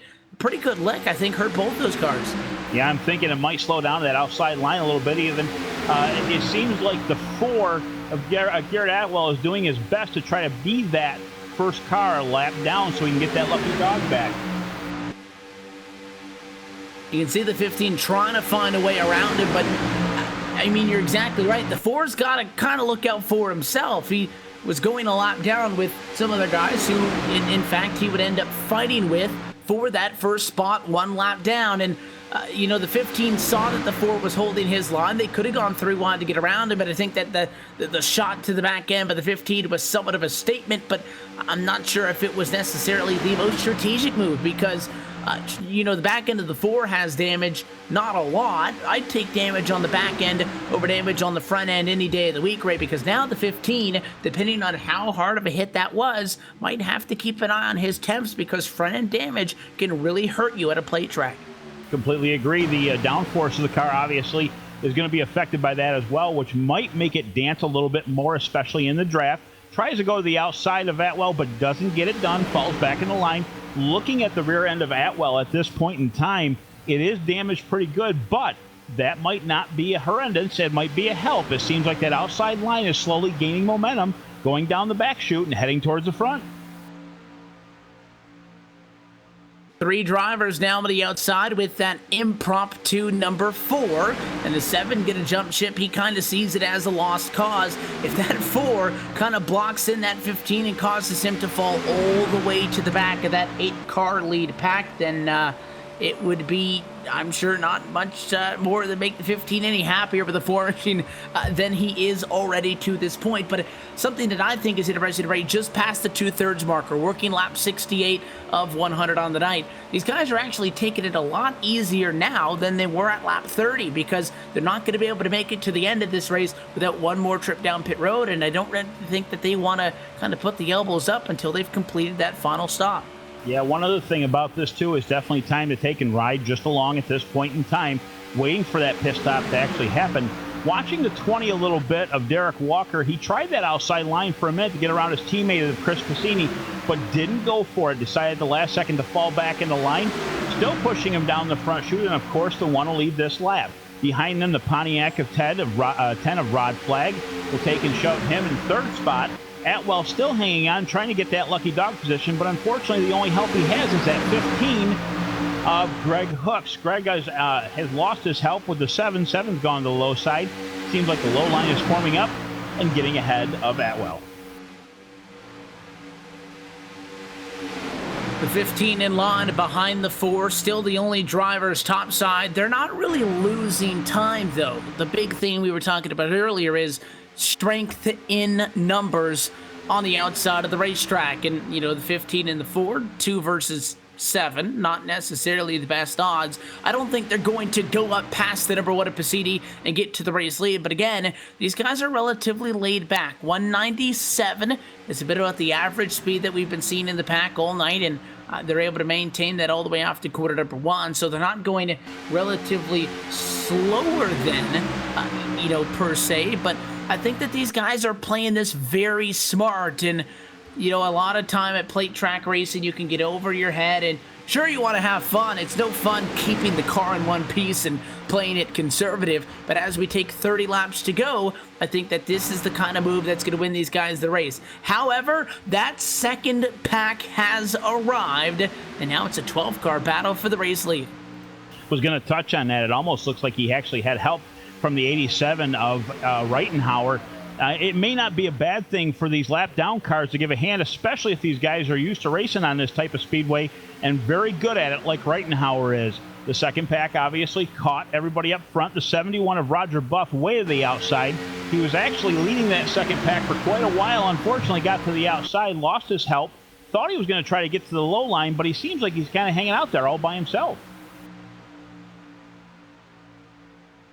Yeah, and again, his eyes aren't on the guys next to him. Again, they are a means of a way to get what he wants. The 4 does not want to help out the guys at a lead lap. I'll tell you what, though, if there's a lap car in the lead pack at the last lap, the leaders are going to have no hesitations to some extent trying to work with him and try to get something done. But the person that the 4 is going to be looking at is Ray Rittenauer. Rittenauer is right there effectively behind the wheel of the 87. If he can't slot in line between the 94 and the 87, I think that 4 is going to drop back alone on the outside, and then Rittenauer would take over the lucky dog spot.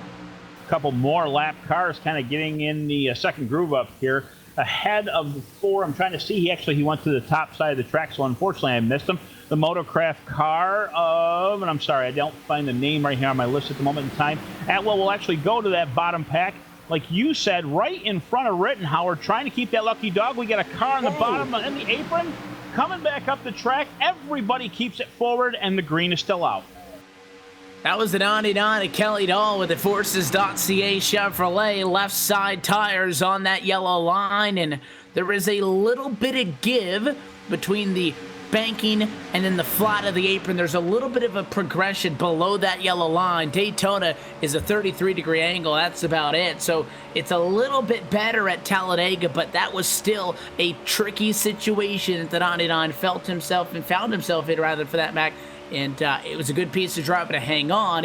He spearheaded that charge of making this one large lead pack, and the kind of tough thing for him now is he's going to go all the way to the back of it and have the fun job of trying to climb his way up. Seems like the only race in this whole pack that we're seeing at the moment in time is that 4 of Atwell trying to stay ahead of Reitenhauer, in case there was a caution at this point. This front lead pack on the low side. A little bit of a push from his teammate in the 20 of Derek Walker to Piscini, pushing him a car length ahead of the 10 of Rod Flag.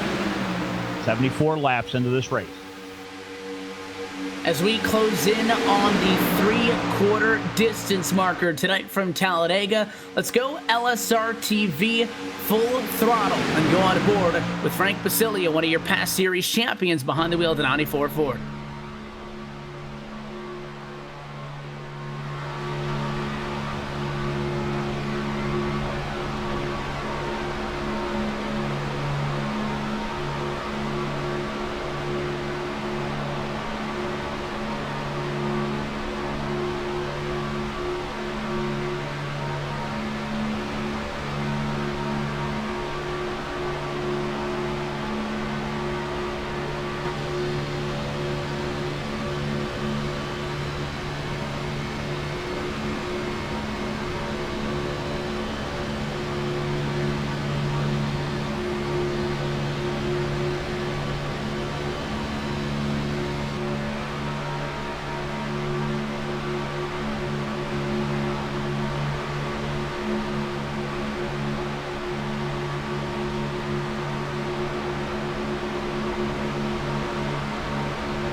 That time through 75 laps complete from Talladega. 25 laps to go. So we are at the point where if you come down pit road now, you can fill her up and make her to the end. Doesn't mean that everybody's necessarily going to flock to pit road, but the chatter's starting to pick up on the radio. Listen to the chat in the radio. It sounds like it's going to be at least 5 or 6 cars that's going to take it into pit lane. At least the 41 of Rachel Whiteford is one of those takers. She seems to be a lap down at this point. Or looking down through the list. Piscini's going to come in too. Oh, he's out of shape though. Contact with the leaders. Shoves the one back onto the track. He's in the grass stopping. Will he go or will he come? He's coming to pit lane. Looks like he'll take the penalty for an unsafe sentence. At this point, he might as well. And again, not the first time tonight we've seen issues, but that was a big one. The one got out of shape, and the unfortunate luck comes on behalf of Eric Walker because that one snapped up the hill, took the 20 car with him. And I think both of those drivers going to get a penalty for unsafe pit entrance and also issues with the Ford coming down to pit road. You can't win a race if you can't nail the pit stop, and more problems in the lead pack. I think Kelly Dahl's going to take over the lead. Not sure if it was the Ford trying to come to pit lane, but it looks like he tagged the front end of the 10 of Rod Flag trying to get down to the low line or get to pit lane. It seems like it was going to be late entrance if that was the case. Sent him spinning through the infield, and he takes the pit, towed back anyways. Piscini still sits in the box, serving not only his penalties, but also trying to get that car fixed. More drivers down. How about 3 wide down pit road? Shade McKeechin, Frank Basilia, and one more driver, Scott Warren, going to come down to pit road. 3 abreast as they came into the boxes. Austin Coop butted off of pit road. Rod Flag, Andrew Berger, Jason Altmans, Gary Champion, Michael Thiel, Brandon Montsevice, and others as everybody tries to knock out this final trip down to the pit lane. Looks like Basilia with a great trip on and off of pit road. Looking at the pit stop of the 51 of Jay Wright, our 31st starter. He actually will beat majority of the cars off pit lane, coming out second at this point. Actually first out of the pit lane, but second position because Corey Henry doesn't look like he's actually made his pit stop yet. There's always somebody who wants to kind of shake things up and play a strategy card, and right now that's Corey Henry, who has not come down pit road. He's got some pretty substantial left front damage on the Taco Bell Chevrolet, and he is going to come in this time by kind of a matter of time with that damage. And not sure it's necessarily going to be a move that's going to win him this race because guys who have already pitted coming at a quarter number 4 right now, they're going to assume the race lead once again this time through. But for guys who have damage and who are laps down and such or back in the pack, they like to stay out. Hope to maybe just be on the receiving end of a fortunate caution flag. Henry going to go into the box, though, use a quick fix. That 12 machine going to be ready to rock and roll as he gets back out on track. Looks like right now that'll actually make our leader, the 51 of Jay Riot, again starting in the 31st position, made his way up to the front with a little bit of a push from the 94 of Brank Susala, the third, back to the 5th position for the moment in time. They're almost 5 seconds back, trying to form up another pack at this point. Top 4, you can throw a blanket over, trying to form up to make it to the end of this race. Yeah, now there is no more hanging back. Remember how we were talking about that lame duck part of the race in between green flag pit stops? You can't have enough fuel to get to the end. You're just trying to keep the car in one piece. It's go time. 21 laps to go from Talladega as we battle for the top spot. The 51 of Oatman's in control. Plenty of series veterans up in this thing. The 28 of Bakichi going to move to the bottom, drop back single file in line, and we wait to see who makes the first move. Looks like that first move is going to be made by the 28 of Shane McKeon, to the outside line. Has help from the first car one lap down, the 21 of Glenn Hendrick. He's giving him a shove to the outside line. At the same time, Frank Pusala seems to go to the outside line, back to the low line to form it back up. Nose to tail going through fourth. 5 drivers in line, single file in those first 5 positions. And in fact, only 4 of them scored on the lead lap at the moment. Who is the odd one out? The number 21 of Glenn Hedrick. Just noted, as you said, 20th spot, first driver, 1 lap down. Not really affecting things at the moment. In fact, if anything, the 28 appreciates it because having a car behind you allows you to really keep up with the draft that much better. If he stays there and these 4 leaders battle for the race lead, someone's going to start working with that 21 machine and try to kind of use him to get to the end of this. I'm not sure if that second pack's going to make a comeback like we saw the last time, though, Ray. They made up a 2.4 second difference, and it took them the whole run to get there. Well, 5th on back, you look at names like Rodney Wofford, Greg Hooks, and Kelly Dahl. This time they are 4.8 seconds back. I just think that's a little bit too far. Yeah, and with only a couple guys in that second pack, it seems like they're going to have a lot of work ahead of them. They're shuffling it up front just a little bit. 1 Toyota, 4 Fords, that brand new 2017 Toyota. In 4th place right now, Shane McKeon still seems to be doing a good job on that low line, of course. To the outside, again, that 21 of Glenn Hendrick falls back down, trying to keep that speed up. If they just kept nose to tail, they'd get away from the second pack. They actually look like they may have help from behind with the 14, who was actually 3 laps down of Jared Treese, but he needs help to get to that first pack, too.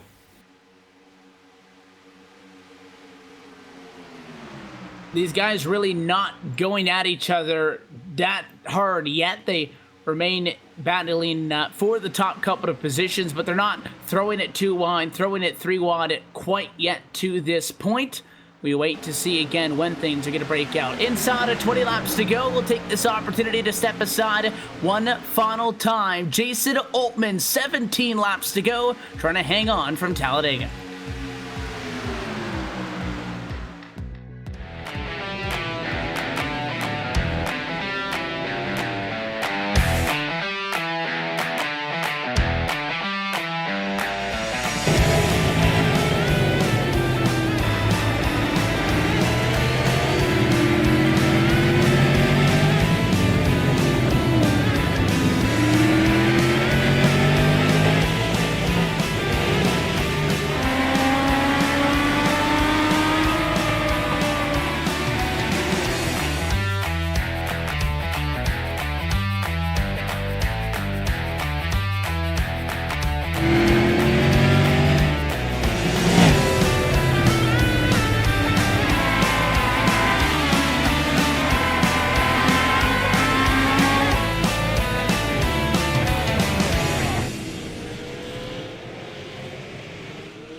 So obviously, you guys have come from the virtual world to reality. What do you think about a sim racer coming in the real world? What were your expectations coming in? Coming from iRacing, a computer program basically down here to a real world scenario where you got all these guys with all these years and years and years and years of experience that are also using iRacing as a tool to come out and run against those guys and beat them and finish ahead of them and show them, there's a thing or two you might be missing is fantastic. I mean, that's a skill that I know I don't have, and I can appreciate it because I'm terrible at iRacing.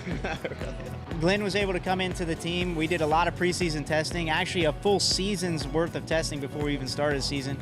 And he came in, there was a lot of sectors that he was the fastest guy out of our team. And Sparky and I are looking at data, trying to catch up to him through some turns. And of course, some places Sparky will be the fastest or I'll be the fastest, and Glenn is able to learn from, what we're doing and vice versa. So it was excellent to see his pace right off of the bat, and speed was never a worry. It's about qualifying well. Qualifying is very difficult, and pretty important in this series. And so is, being able to make effective passes without contact. It's very difficult to pass in these cars, so, it's not easy being here. I think the level of ultra competitiveness in here, where when normally when you make a pass, you're making a pass with 2 cars involved. But if we're making a pass in this series, you have to remember there's 5 cars waiting behind you. If you mess up that pass, they're going by you. Yeah, it's like sharks. Yeah, you're surrounded by sharks. But no, it's been I've been very surprised and very pleased with it. And obviously, I have the 2 champions I'm sitting between. John actually statistically is the most successful MX-5 Cup driver in the world. He owns every record that you would want, none of the bad records. Maybe some of them, I don't know. Maybe some of those. And Sparky's one of the quickest guys in the paddock, and obviously the champion now. So I couldn't have picked a better team to be with 6 Sideways. I'm looking at what everybody in the paddock calls gold. I mean, they will pay to look at John and Sparky's data, and I get full access to it. And I get to see where I'm doing well and see where I can improve. And I've been really pleased with my progress.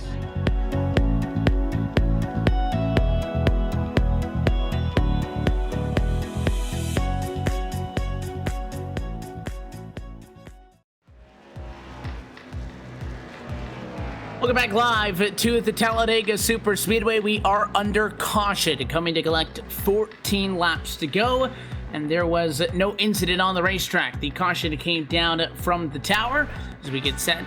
Had to deal with a couple of things in the sim, settle things back down. Looks like we are good to go. The figurative showers appear to have skipped over to 3 and 4, and we should be able to get this one done. But as we pace under the caution flag, going to catch up with the driver of the number 99 Chevrolet on the radio, Kelly Dahl. Kelly, you got us? I got you. Well, it's a good thing for you guys that you're still in this thing, because I'll tell you what, you had a wicked slide in 3 and 4 a little bit ago. Before we talk about that, you were, I think when we checked it, it was 2.4 seconds back in a second pack after the first cycle of green flag pit stops, and relatively out of the lead pack. And did you guys at all communicate to get single file to work together and catch up, or did everybody just kind of agree that that was the thing and nothing really had to be said? It was just a consensus. Not really. We all kind of just tucked in behind each other. The only communication was when I ended up yelling at some lap cars a few times. I don't have a horn, but I got a push-to-talk button, and I put it to use there a couple times. But no, we were able to just stay in line, got everyone up to the lead pack. But unfortunately, by the time we got there, it was time again for green flag stops. And after that cycled through, we had our little weather issues, so to say. But now that we're all bunched back up together, it's gonna be an interesting race because a lot of us are on really old tires, and that the car on entry is just extremely sketchy. So this might prove to be an interesting close to this race. Typically, situations like this one that have led to the yellow don't normally benefit people, but we were just talking before all of that almost broke out, was that you guys been up 2.4 seconds. I don't think you were going to be able to get 4.8 seconds. So this yellow brings you back into this thing, and kind of as a saving grace, you're going to restart in 7th position.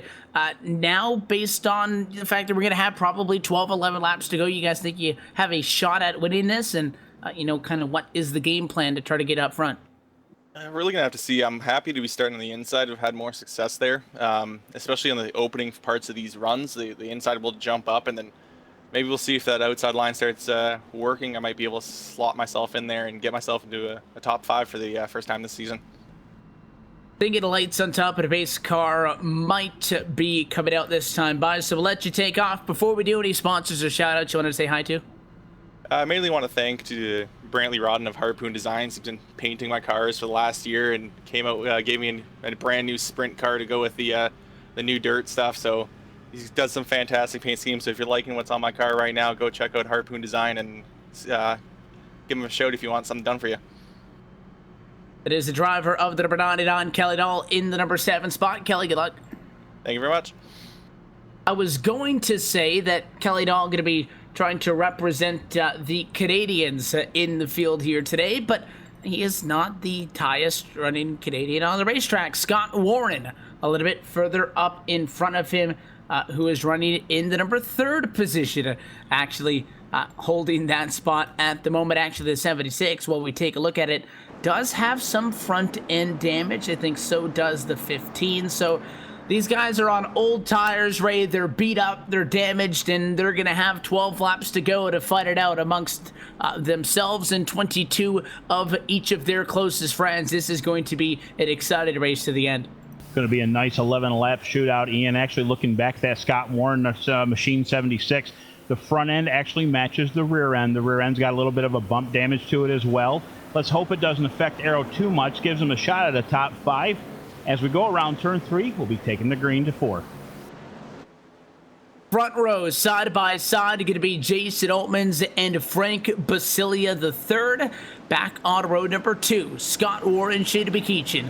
Row number 3, Ronnie Wofford, Greg Hooks. Row 4, Kelly Dahl and Paul Servant. And row number 5, inside of the top 10, Rod Flagg and Andrew Berger. Still 23 drivers on the lead lap as the pace car ducks off for what could be the final time. Field going to be in the hands of the number 51 Monster Energy Ford Fusion of Jason Altmans. He'll come underneath the flag stand. American Ethanol, green flag, 12 to go.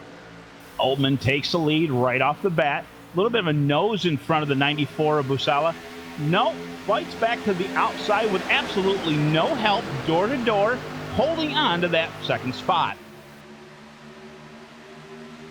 The 94 machine on the outside, a disadvantage to start top side. We've talked about it a couple of times tonight, trying to really pinch down. Remember that white line that we were talking about? That outside lane used to be above that white line. The 94 had about all 4 tires below that line for about 3/4 of the back straightaway. He has help now, though. The 28 of Shada Bekeachin is there, and the outside with strength and numbers coming out of quarter number 4.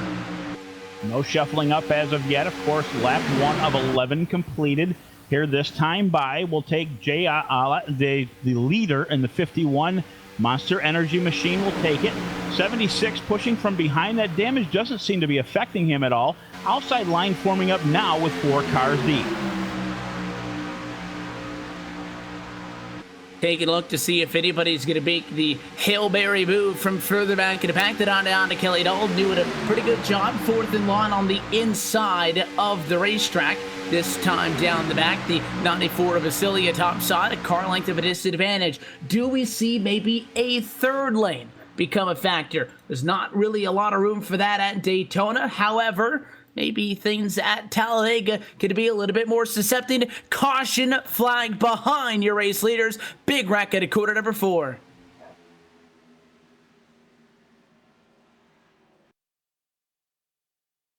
.36 heavy damage. Nathan Davis, one of the drivers involved in this one. He was one of the innocent bystanders, though. It looks like it started with the 14 of Jared Trees. We'll get that up in a moment on your LSRTV replay.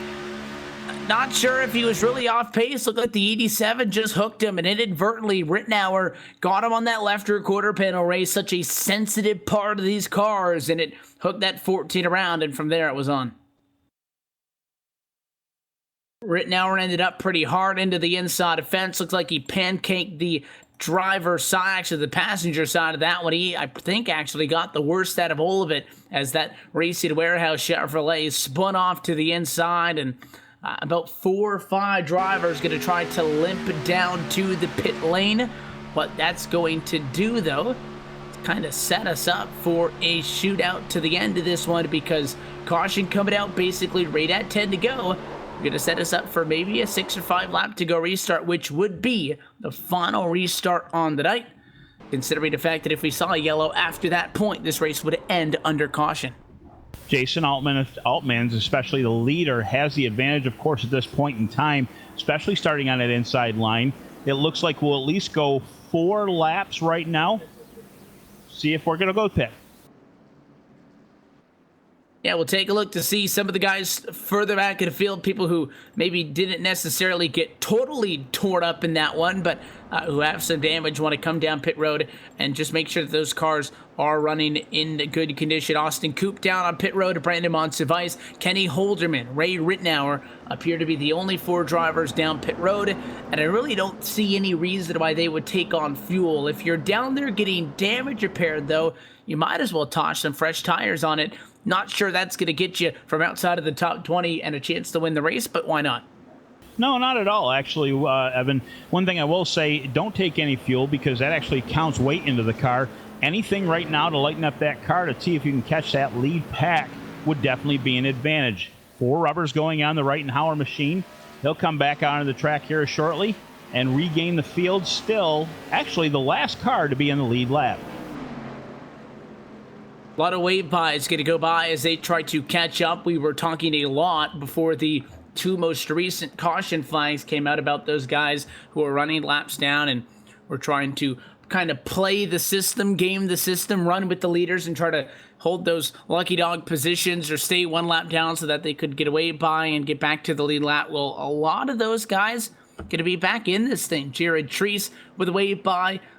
Looks like Gary Champion, Ramon Evans, Roger Buff, Dan Harrington, all were getting 1 lap back. And kind of interesting how as the laps wind down, we're actually getting more drivers on the lead lap. Will be 25 plus for the restart. Talladega, one of the great equalizer tracks. It's going to be anybody's race from 25th position on up. I mean, I've seen races here before where in the last lap some action happens where somebody unfortunately hits somebody, takes half the field out even before the caution comes out. Somebody from the back comes to the front, takes first, second, third, and gets a lucky night. It's even better than a lucky dog as far as I'm concerned at that point. We'll have to see how these last laps shake up. I do believe we will have at least 6 laps to run green. We'll see what happens when the pace car lights go off sometime soon. And when those lights go off are actually going to be very critical in determining just what's going to happen here, because again, lights still on the pace car right now as we work lap number 93. If they were to go off next time by, pace car would duck down, coming out of quarter number 4 at lap number 94. We would take the green, coming to 95. That would be 6 laps to go. So that would actually leave a very small window of about a lap to a lap and a half, where if we were to get another caution flag, this race might be able to get back into green flag conditions. In the iRacing service, there is no overtime system. Tonight's race, 100 laps, no more and no less. So if a caution were to come out inside of 4 to go, we would not have time to cycle through the caution flag cycle, be able to open pit lane, close pit lane, take a 2 to go, 1 to go. We would not have time. So the race would end under yellow. So if we go green at 6 to go and get a quick yellow, there is a chance that we get a 1 lap or maybe a 2 lap shootout to the end.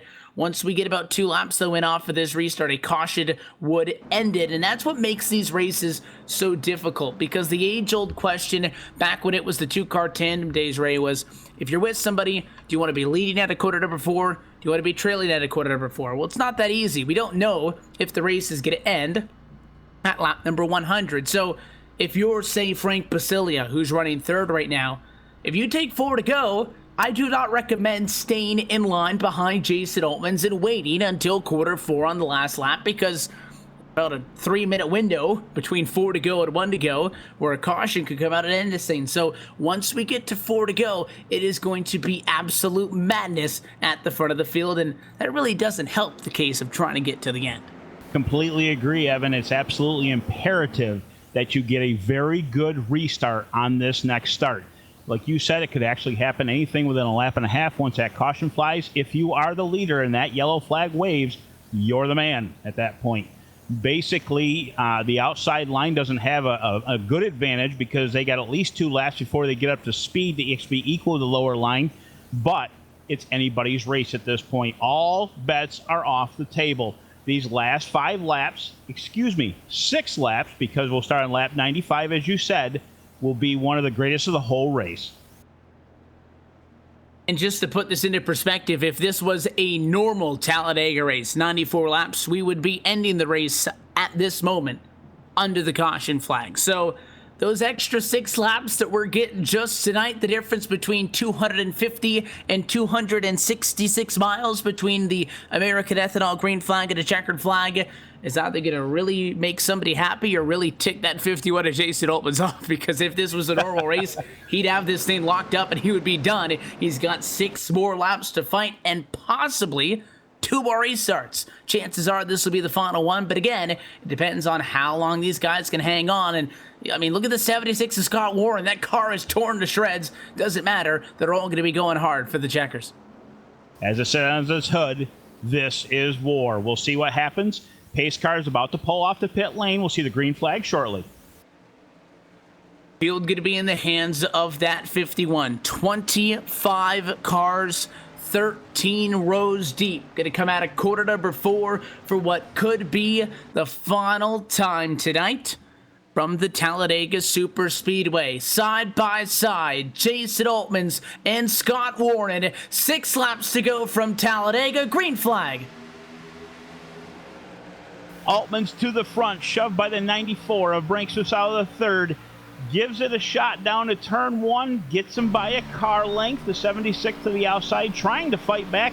Again, does not have that momentum right off the bat. Takes at least 1 lap to get both lanes up to speed. We got a spin there they go. to the inside. The 94 hits the 51. We're still under green. Takes the leaders out to the inside. The 7 tries to go. The 76 blocks of Scott Warren. As good as the move it was by both those guys to hang on, Jason Altmans is not going to be happy after this one. Contact on the inside lane. Going to drop them both back, and now 3 wide for third. Here comes Greg Hooks, and now there goes Scott Warren. The 76 Ford turned from the race lead and caution. I'm believing that will be the race. We've got cars all over the place at the start-finish line. It looks to be the 20 Airborne of Walker, excuse me. And that was a wild 2.66 miles. We had the spinning going off into quarter number 1 between first and second on the racetrack, and then we had the 76 machine spin coming off of the corner, and then the 15 pinched 3 wide coming off of quarter number 4. Spins, heavy contact in the center of the pack, and there was big junk coming off of the corner. The 28, the 17, and friends, the 24, the 06, and I mean about a dozen cars don't make it back to the start-finish line. And because we collected the pace car coming to 5 to go, I think we might just get a 1-lap shootout out of this thing. It's going to be very tight. If that's the case, it might be a 1-lap shootout. I was watching that 15 of Greg Hooks. It looks like he hit about 3 cars on the landing when he got shoved, unfortunately, up by the 28 when he made it 3 wide. Somebody who is hoping that we do not get this thing back underway is the 7 of Rodney Wofford, because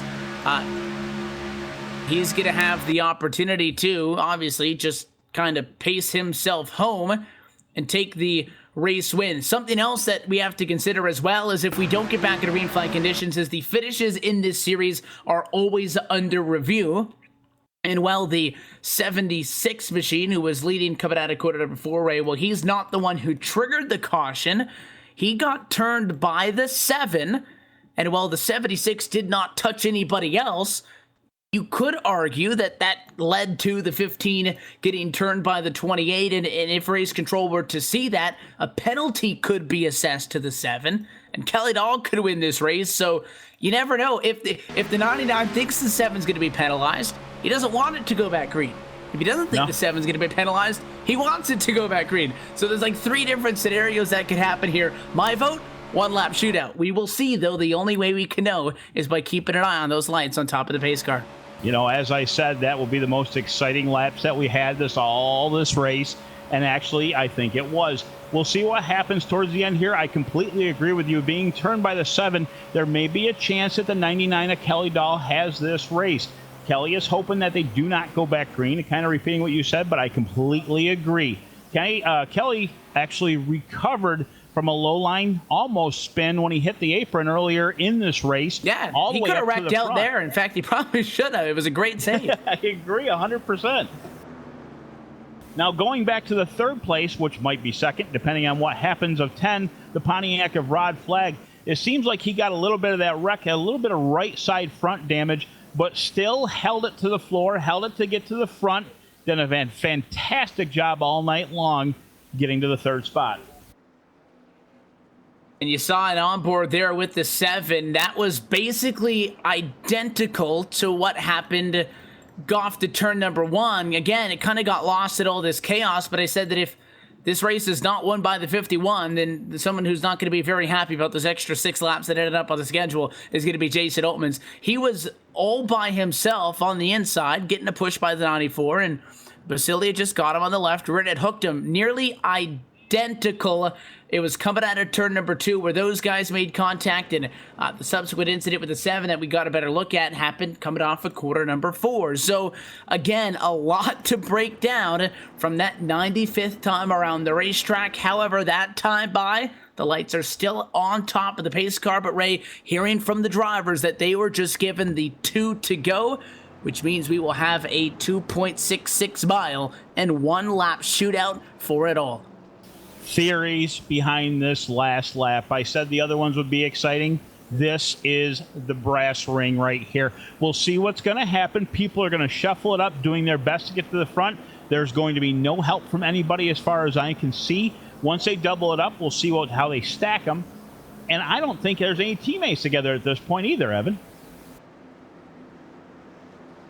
Unless, again, something that we talked about really early on tonight was unless your teammate's already locked into the chase, and you know, you're rather, if you're locked into the chase and your teammate isn't, I think that's the only scenario that you help a teammate out here.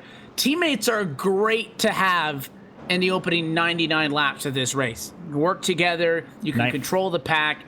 I don't think it matters if it's a teammate next to you or if it's a guy that you hate. I don't think you're going to be working for anybody but yourself, especially on a 1-lap shootout, because if you have teammates, that tends to kind of imply that there's some sort of strategy. You kind of try to set something up. You don't have enough time. You're barely going to get up to speed. I think this is going to be an absolute free-for-all at the end here. You know, you say that, but actually we have the 41 and 99 who are teammates, Rachel Whiteford and Kelly Dahl. Kelly Dahl is going to start on the outside of the front row, while Rachel Whiteford is going to be in the inside of the third row. She just outside of row 2. Okay, I'm being corrected by the tower. Actually, with that being the case, she's going to be able to push him to the front. The 06 is pitted. It actually stacks her up behind the 99 of Kelly Dahl.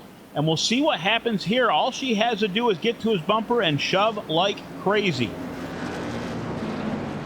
And I think we've talked a little bit tonight about big movers. Kenny Holderman started 30th, runs in 8th. Daniel Holloway started 27th and runs in 7th. Rachel Whiteford, who started 20th and runs in 4th at the moment. Not sure we've really talked about her at all tonight. Besides the grid, she's been hanging back, either by design or just getting kind of stuck back in the cycle a little bit. It's the highest spin she's all night long. Talk about a perfect time to run their highest in the race. She's got a legitimate shot at this thing now. As we were talking earlier, like I said, big wreck, people in the back trying to catch up. It's anybody's show. 1.5 more times around this track. Really still a good chance of that depending on what happens. With teammates on the outside of the line, there's a good chance those guys are going to the front.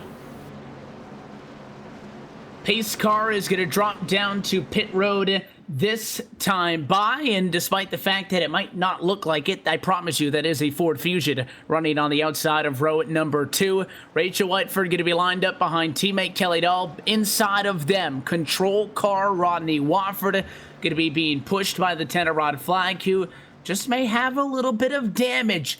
If we get to the stripe, then we get to race it out to the end. Doesn't matter how many cars pile it in.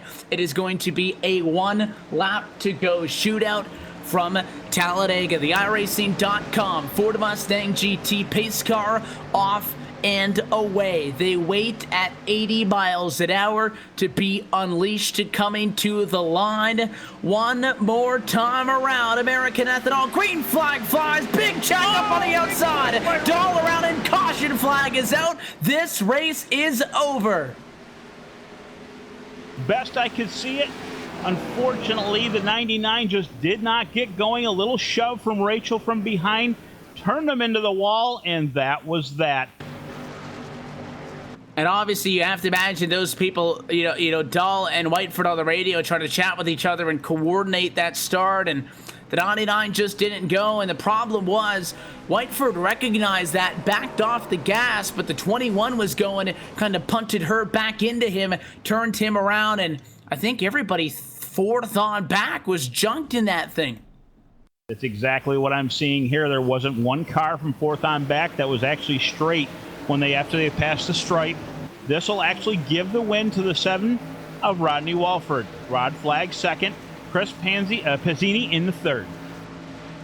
He's going to have to be able to just make it to the line, continuing to take looks at this one. And I did say we get to race it out to the stripe if we make it to the line. Daytona, that's not normally a concern. Pace car drops off, you're right there. But this is not the first time we've seen this happen at Talladega. A caution flag before the start-finish line. It is rare, but it happens. It's one of those little quirks about Talladega that just opens one additional element into this thing. And Rodney Wofford going to pace across the start-finish line. He will collect the American Ethanol checkered flag. Your winner tonight from Talladega, Rodney Wofford, and with that, punching his ticket into the chase for the championship.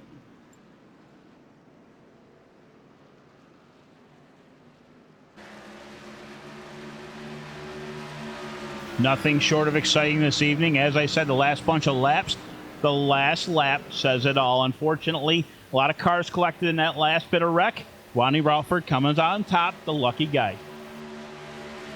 The unofficial results: Wofford, Flag, Pizzini, Whiteford, and Holloway. I promise you that there is a lot of tape that race control is going to have to look at, because they have to make a determination on if the field is going to be frozen at the time of caution, if somebody was in front of somebody when the caution came out, but they wrecked out, they got past, how that's going to work. So race control is, by standard, going to take a second look at this finish.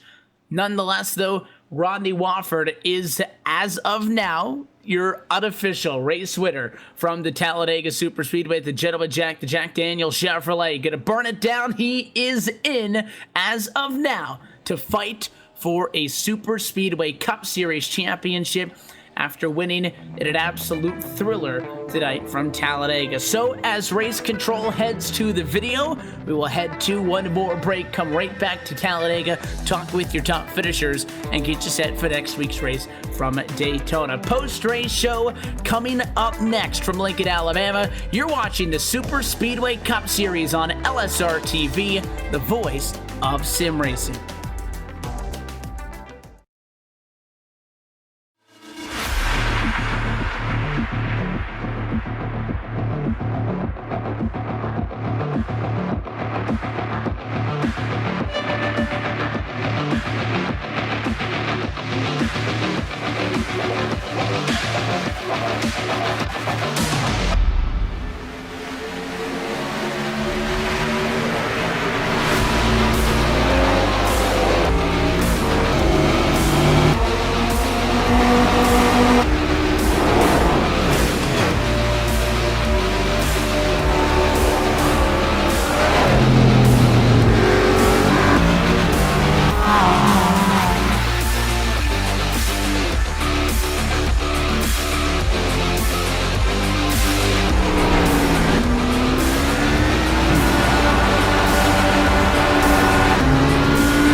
Welcome back live to the Talladega Superspeedway for the LSRTV post-race show following a very unconventional evening that featured 266 miles of action and a fair amount of torn-up sheet metal. Rodney Wofford ends up coming across the start-finish line first as your unofficial winner tonight, and therefore putting himself into the playoff picture to fight for a title. We will talk with your top 3 finishers in just a moment. First, let's take a look at tonight's LSRTV full race results. We'll take a look at them 10 at a time. Rodney Wofford, your race winner tonight with Rod Flagg and Chris Pacini inside of the top 3. We will chat with them momentarily. Rachel Whiteford, Daniel Holloway come home 4th and 5th respectively, and with Kenny Holderman coming home P6.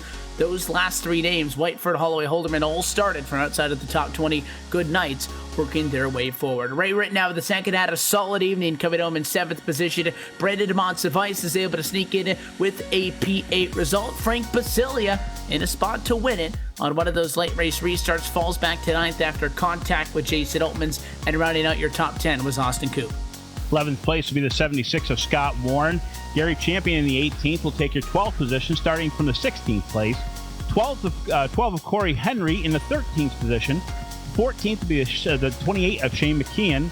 Jay Altmans in the 51 will take 15th, who ran most of the time up front most of the night. Number 3 of Paul Servient will take 16th place.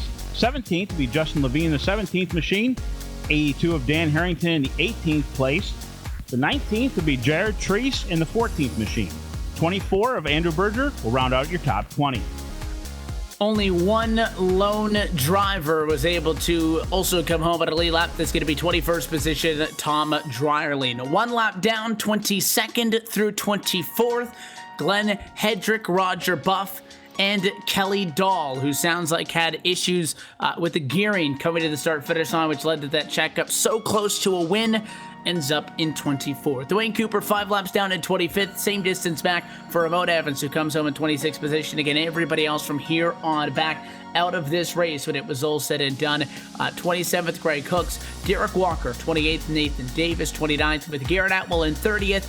And then, of course, Michael Thiel, Seth the Merchant, and Larry Camp in 31st, 32nd, and 33rd to round out your field tonight from Talladega. But when it was all said and done, Rodney Wofford was able to pace across the start-finish line and take the win here tonight. We will try to chat with him in just a moment. In the meantime, Ray, I think you're trackside with the driver who comes home in 2nd tonight, Rod Flagg.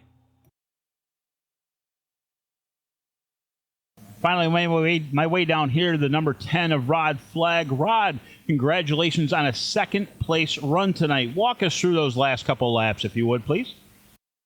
Yeah, a lot was going on. I'll tell you, with about 15 laps to go, a ton of frustration, honestly, with the 4 cutting our nose off and basically spinning us in the grass, and we were able to recover and keep in the top 10 after a pit stop, but really thought our race was done at that point there. And then we had that server issue that came up, and the league admins decided that they were going to throw a caution because it wasn't safe to be out there on the track. So as far as the last 2 restarts, I think in the second to last restart started 9th, and the low line really got some good momentum, and then we had a quick caution, and then or maybe that was third to last caution, the second to last caution, we had a bunch of guys just spinning each other out, and it's just really lack of courtesy. A lot of aggressive maneuvers going, and just saw a bunch of drivers, and we just ended up, you got a little contact, don't know from who, but wasn't enough that we were going to ever come down pit road. And then on that last restart, we were starting 3rd, and just happened that outside line had some issues, so ended up finishing right in the back of Rodney. So now, Rod, obviously as an admin, with all this little bit of carnage at the end, kind of walk us through a little bit of the process that'll happen. You seem like you've got a lot of work ahead of you with all this tape you've got to watch. Obviously, the results right now, unofficial. Kind of give us an idea of what's going to be happening during this week.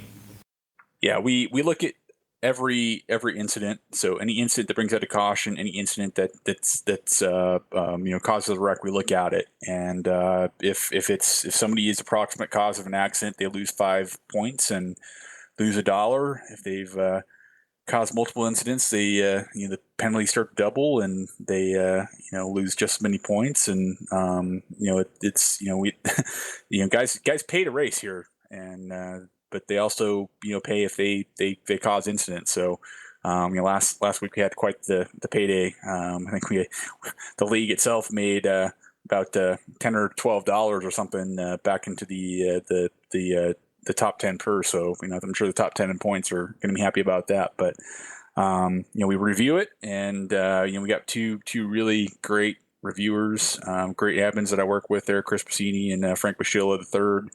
And they help me in reviewing these races. I'm actually kind of just the appeal. They do a great job looking at things, and I if they disagree, then I kind of make that final call. But the last restart, I see there's a lot of a conversation about it there. I can't tell you right now kind of what's going on there, or there's any controversy about our race winner Rodney Wofford, but that's little insight, anyways. Yeah, we were wondering about that ourselves. We were mentioning on air that there might be some penalties handed out to a certain driver, obviously the 7 there. We'll see what happens. Now, being the only Pontiac in the field, he did a pretty good job. Anybody you want to thank tonight, Rod? Yeah, I just want to thank Aaron's Street Machine number 10 was amazing tonight. Glad we were able to pick up a sponsor after being unsponsored last week. Really, wish Lycos would pay their bill for the first half of the season there, since they didn't pay the first half of their sponsorship. So if anybody knows anybody at the Lycos headquarters, you can just send them our way. We'd love a check. But as far as the Aaron Street Machine, it ran tremendous tonight there. And again, I'm sure Garrett Atwell is feeling terrible about what happened, as he should be.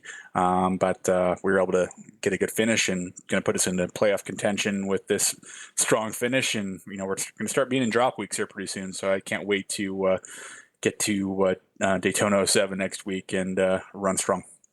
Still want to give you a nice little congrats for the top 3 finish. Rod Flagg in the number 10 Pontiac tonight comes home second.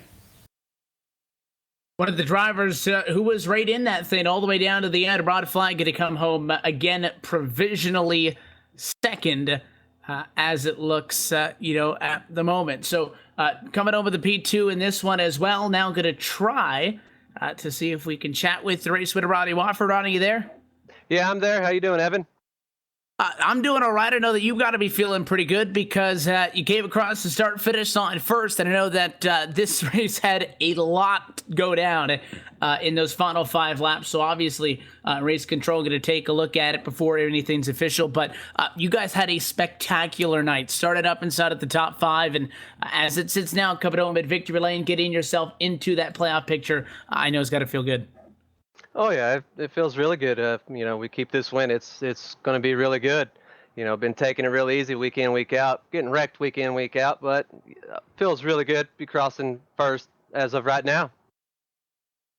Talk us through that late, because these races are normally 94 laps in distance. Well, at lap number 94, you would have gotten a 4th place finish. So those extra 6 laps just kind of added on.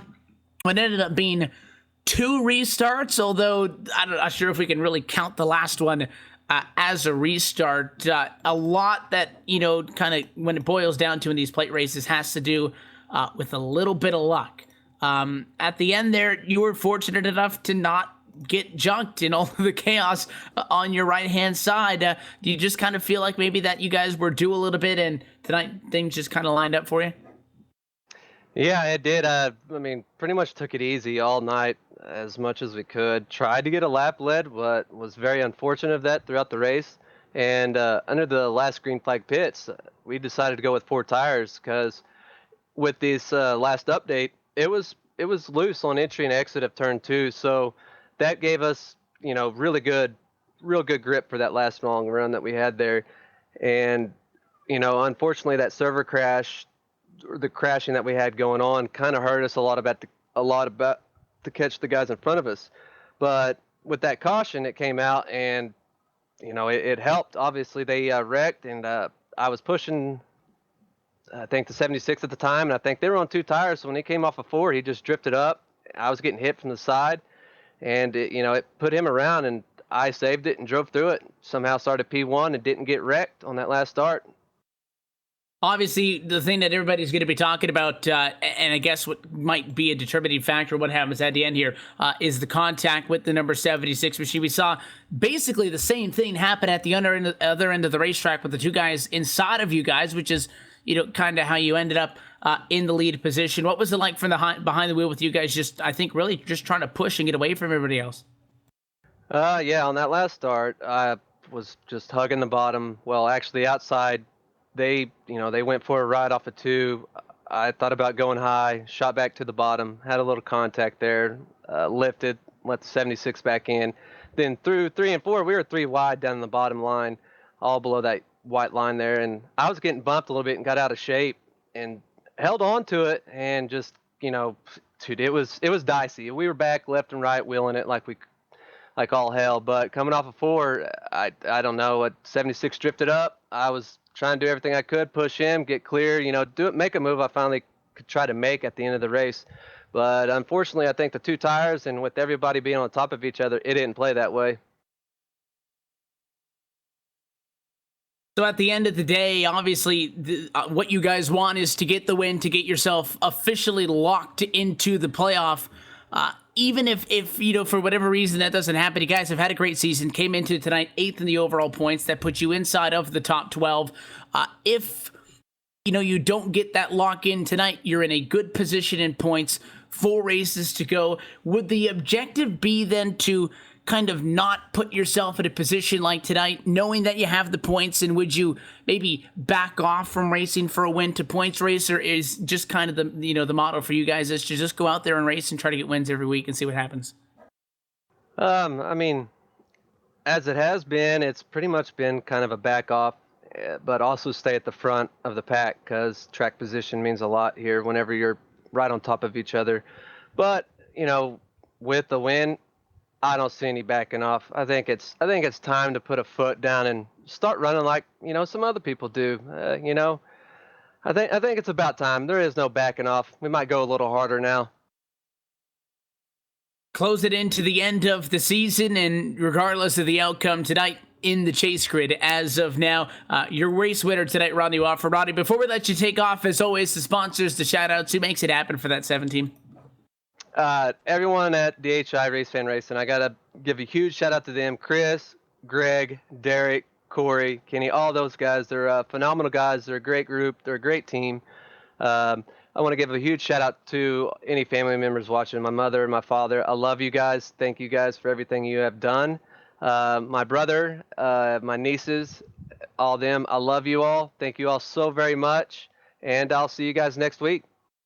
A fun fact before we let you take off, Rodney, as of now, career win number 19 puts you as the all-time winningest driver in Superspeedway Cup Series history, breaking a tie with Brandon Chuberko. So we'll see how he takes that, and we wish you the best of luck, Rodney. Thanks for sticking around and chatting, and we'll see you next week. All right. Thank you, Evan. Thank you, everybody. Thank you, Cisco. Thank you, Rod. Forgot to mention you. You guys have a good one, and y'all have a good weekend. That is your winner tonight from Talladega. For the 19th time in his career, Rodney Wofford is a winner in the Superspeedway Cup Series. Going to pass things back down to pit road with Ray, who's caught up with the driver who comes home 4th tonight, Rachel Whiteford. Made my way over to the 41 machine of Rachel Whiteford, who is driving the blue Ford tonight. Pepsi Max and Castro on the hood. Rachel, congratulations on a top 5 finish. Tell us about the last couple laps that you had. Oh man, Ray, busy race tonight. The 41 Pepsi Max Castrol Fusion was rapid today. We were being patient. We're not in points. This was a one-off for us.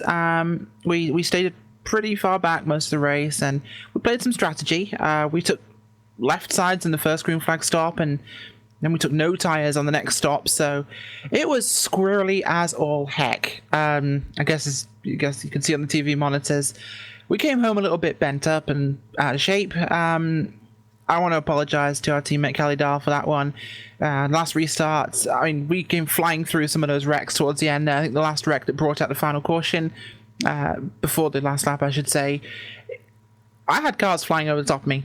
I think I had damage on my roof. It was a bit mental, but the restart, me and Kelly had a plan. We were going to go for it, and when I saw the leader go, I pushed, and I wanted to get my teammate a win, because he's obviously in the points and he's eligible for the chase. So we wanted to get him and his car home, but unfortunately, problems. We had, I think he said he was in 4th gear for the restart by accident. He dropped it down to 2nd at last second and spun the tires up, and we just hooked him. I mean, I saw the leader go, I pushed, I went for it, and it was a perfect launch. It was just one of those moments, and I really want to apologize to Kelly Dahl for that, and to everybody else in the series for causing that wreck at the end. So we're really, really sorry for that. But otherwise, this 41 Pepsi Max Castrol machine was great today. The crew was on point. We had fantastic pit stops. At one point, too good because we left Austin Cooper, our other teammate, behind in pit road.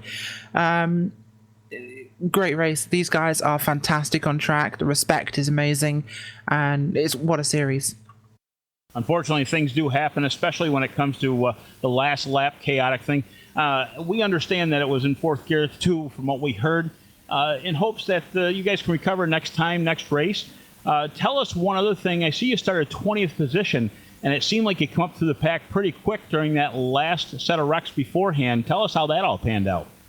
Ninja reflexes, basically. We got up to about in the top 20 for most of the race, I think, and we were about 14th before the last couple of wrecks happened, and a couple of those ones, it was just a case of staying out, not taking tires, making sure we had the race car in good position. I'll tell you what, with left side tires only for the first run after green flag stops, and then no tires for the second one, this thing was twitchy. It was so loose. It was fantastic. We were absolutely wheeling. I think I had to counter steer a couple of times coming off 4, but the last wreck, the big one, like I said, I had a car fly over my roof. It was crazy. And I'd said to the guys beforehand, if they wreck on this run, I ain't lifting. And I didn't lift, and somehow made it through the maelstrom, and we came out the other side, and it ended up with us restarting in 5th and then 4th, and I saw Kelly up there, and it was like, we're going to do this. And unfortunately, we did that. Just not the right that. So, like I say, fantastic racing here, and just a little bit of...